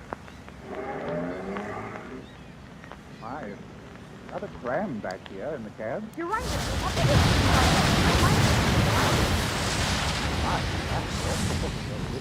How embarrassing. Well, why should you want to do a thing like that? Well, I'm getting a little tired of holding you on mine. You know, Edward, Betty here is a wonderful jitterbug. Did you ever jitterbug? Jitterbug? No, sir, but I have sometimes stepped on Japanese people. Say, you guys in the back of the cab, are you kissing that girl? No. Are you holding hands with her? No. Are you hugging her? Nope. Want to get out and wait for the bus? Listen, Professor, attend to your driving. Attend to your driving, will you? Well, I'll do my best. Run it right in through there. Attend to it, old boy. Right in through there. Go. Okay. Say, we're coming to a crossroads, and on my left is a big truck coming at me doing 60 miles an hour. Doing 60 miles an hour. Kelowna, stop and let the truck go through first. I suppose if the truck is on my left, that means I have the right of way. And if I have the right of way, that truck has to stop for me. Here goes.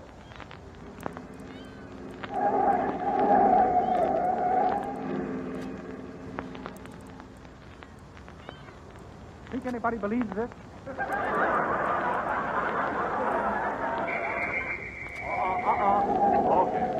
Okay, Bud, pull up to the curb. Yes, officer. Now tell me, Bud, where do you think you're going? To a fire? Yeah, we're going to a fire. What about it? Well, take me. I'm just a big squirt.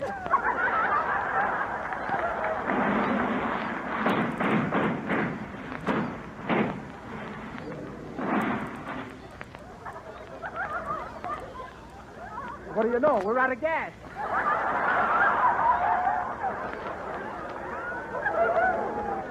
Luckily, we're near this gas station, and it has a grease pit. All the car needs is a little gas and grease. I'll hop out and run the car up to the top. Well, now it's way up on top of the grease pit now, and I'm standing under it. Oh, Kelowna, you better get out from under the car. Only mechanics know how to work those things. Don't be silly, Hope. Watch. I'll lower it very slowly. I'll have plenty of time to get out of the way. Kelowna! Let's call me Flathead.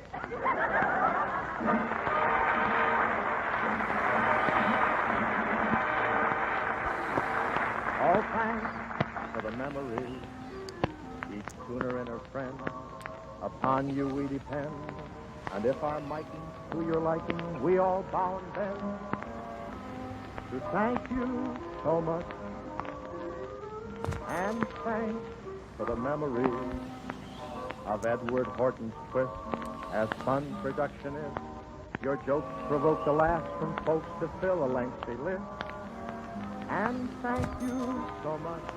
Folks, due to the war in the Pacific, America is facing a vital shortage of tin. Accordingly, we have been urged to ask you to please not throw away your empty toothpaste or shaving cream tubes or any tubes of collapsible metal. These tubes are practically pure tin and are badly needed. Save them until you hear a further announcement over your radio. Next week, we'll all be back at the same time, broadcasting from the United States Naval Training Station of San Diego. And with us as our guests will be that MGM star, Robert Tarzana Young, Jerry Kelowna, Francis Langford, Betty Hutton, Skinny Ennis, the Six Hits and the Miss, and all the gang, and Bob Hope. Thank you, Ben Gage. Good night, everybody. Ben Gage speaking. This is the National Broadcasting Company.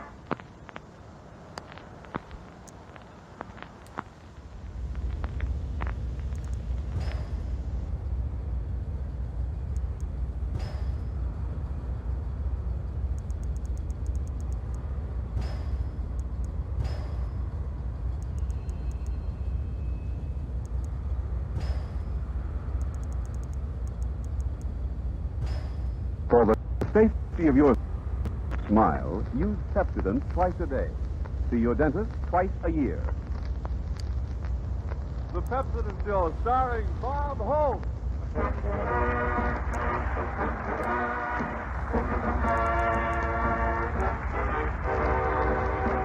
Your tax envelope has left you with a mope. Your Pepsodent Gold Zoom Defense that get a chance, Bob Hope. Ah, thank you so much. How do you do, ladies and gentlemen? This is Bob Walt Disney Hope, telling you to use Pepsodent. You won't have any dumbos in your gumbos.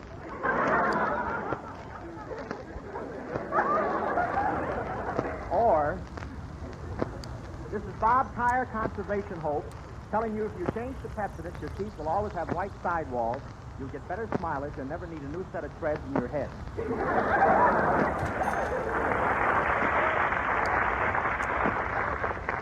Well, everyone is talking about the rubber shortage, and you have to be awfully careful these days. They'll steal anything that's made of rubber. Some poor guy had a suspender stolen on Hollywood Boulevard yesterday, and his pants fell down. But I was wearing my bloomers at the time. And today I saw one of the dead-end kids rolling a new tire past my house, so I said, "What did you pay for that tire?" He said, "I don't know. What did you pay for it?"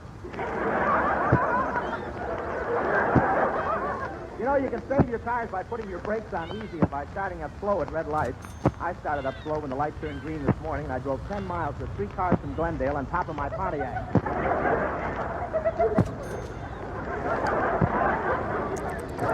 Everyone will have to help. The women will have to sacrifice and keep wearing their old girdles.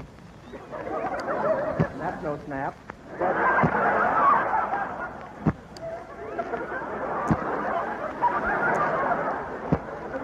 But I don't mind giving up rubber, metal, paper bags, wood, and even tinfoil, but gee whiz, I hope they won't make Nelson Eddy stop delivering my shortening bread. And with the shortage of automobiles, we may even have to go back to the days of the horse and buggy. Can you imagine walking down Hollywood Boulevard and seeing horses on the street, and some of them in slacks on the sidewalk? Everyone out here is practicing riding a bicycle in case we have an auto shortage. I took Hedy Lamarr bicycling yesterday over all the big hills around here, and it was a lot of fun, but I kept falling off the handlebars. I saw Edward Arnold walking down the street today, and I said, "You know, Ed, you ought to start riding a bicycle." He said, "Look closely, I am."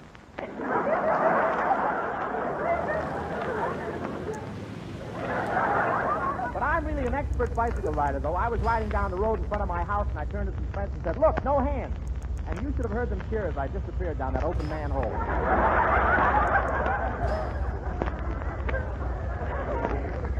Bing Crosby has a bicycle built for two, and it sure looks cute as they go by, just him and the stork clapping along. But I want to tell you, Bing is really doing his bit for the country. Crosby sent all his horses to the cavalry, but they sent a note back saying, "No thanks, they did their bit in the last war."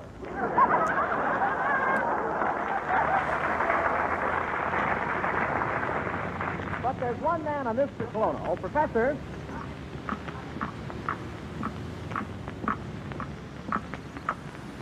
No rubber on my heels.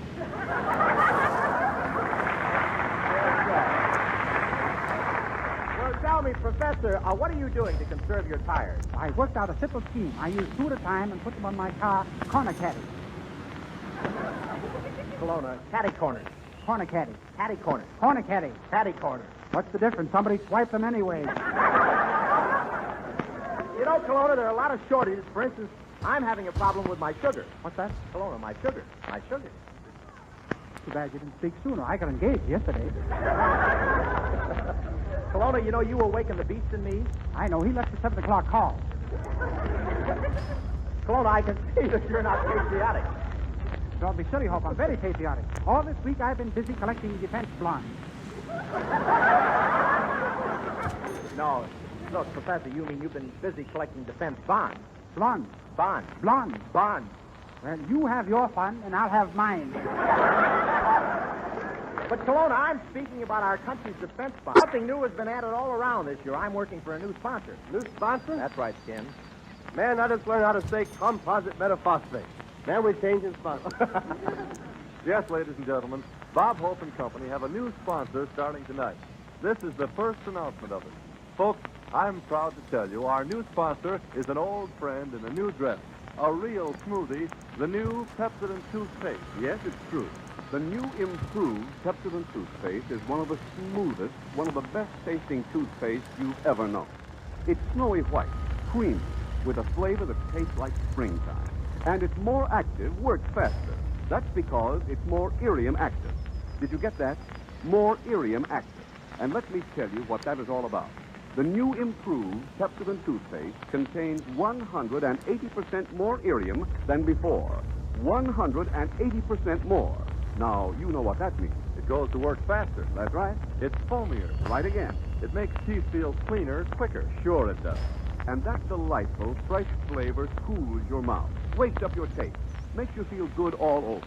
Don't wait another day to try this delightful new Pepsodent toothpaste. Your drug counter is stocked with this new Pepsodent, so go down to your drug counter tonight and say, Pepsodent toothpaste, please. And here's Francis Langsford and the Six Hits in the Mist singing You Made Me Love You and dedicating it to the boys at Camp Forest, Tennessee. Take it, Francis. You made me love you. I didn't want to do it. I didn't want to do it. You made me love you. And all the time you know, I guess you always knew it. You made me happy sometimes. You made me glad. But there were times, dear, you made me feel so bad. You made me sad, for I didn't want to tell you. I didn't want to tell you. I want to love, that's true. Yes, I do, indeed I do. You know I do. Gimme, gimme, gimme what I cry for. You know you got the brand of kisses that I die for. You know you made me love you. I didn't wanna, but baby you make me. I didn't wanna, but baby you make me. You make me love you. I didn't want to do it. I didn't want to do it. You made me want you. And all the time you knew, I guess you always knew. Sometimes I'm happy, sometimes I'm glad. But there were times, dear, you made me feel so sad. You made me sigh for. I didn't want to tell you. I didn't want to tell you. I want some love that's true. Yes, I do. Indeed, I do. You know I do. Gimme, gimme, gimme what I cry for. You know you got the brand of kisses that I die for. You know you made me love you. You made me love you.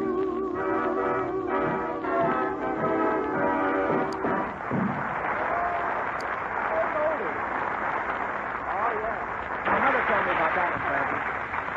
That was Francis Langsford and the Six Hits in the Mist singing You Made Me Love You for the boys at Camp Forest, Tennessee. And the way you sang that, Francis, you made me love you. Now, Bob, don't start giving me your line again. Why, Francis, in all the time you've been on this program, I've been a perfect gentleman, haven't I? I've never kissed you or tried to hug you or hold your hand, have I? No, Bob. Is your brother really a cop? By the way, Bob, I want to thank you for inviting me over to Fairmount to see you making your new picture with Madeline Carroll. Say, Francis, you notice my dressing room window faces Maddie's dressing room window. Yes, and that's a cute idea she has. Barbed wire curtains.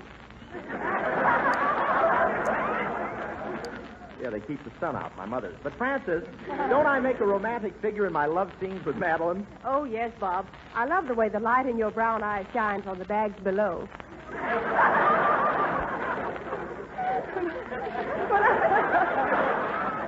you add things after rehearsal? But I'm only kidding, Bob. Skinny Ennis, Betty Hutton, Ben Gage, and myself all think you're a great actor. And we went around telling that to everybody. Oh, thanks, Francis. That was nice of you. After all, I don't like to blow my own horn. Well, just keep a firm grip on our options, Bob, and you've got a brass section for life. See you later. Thanks.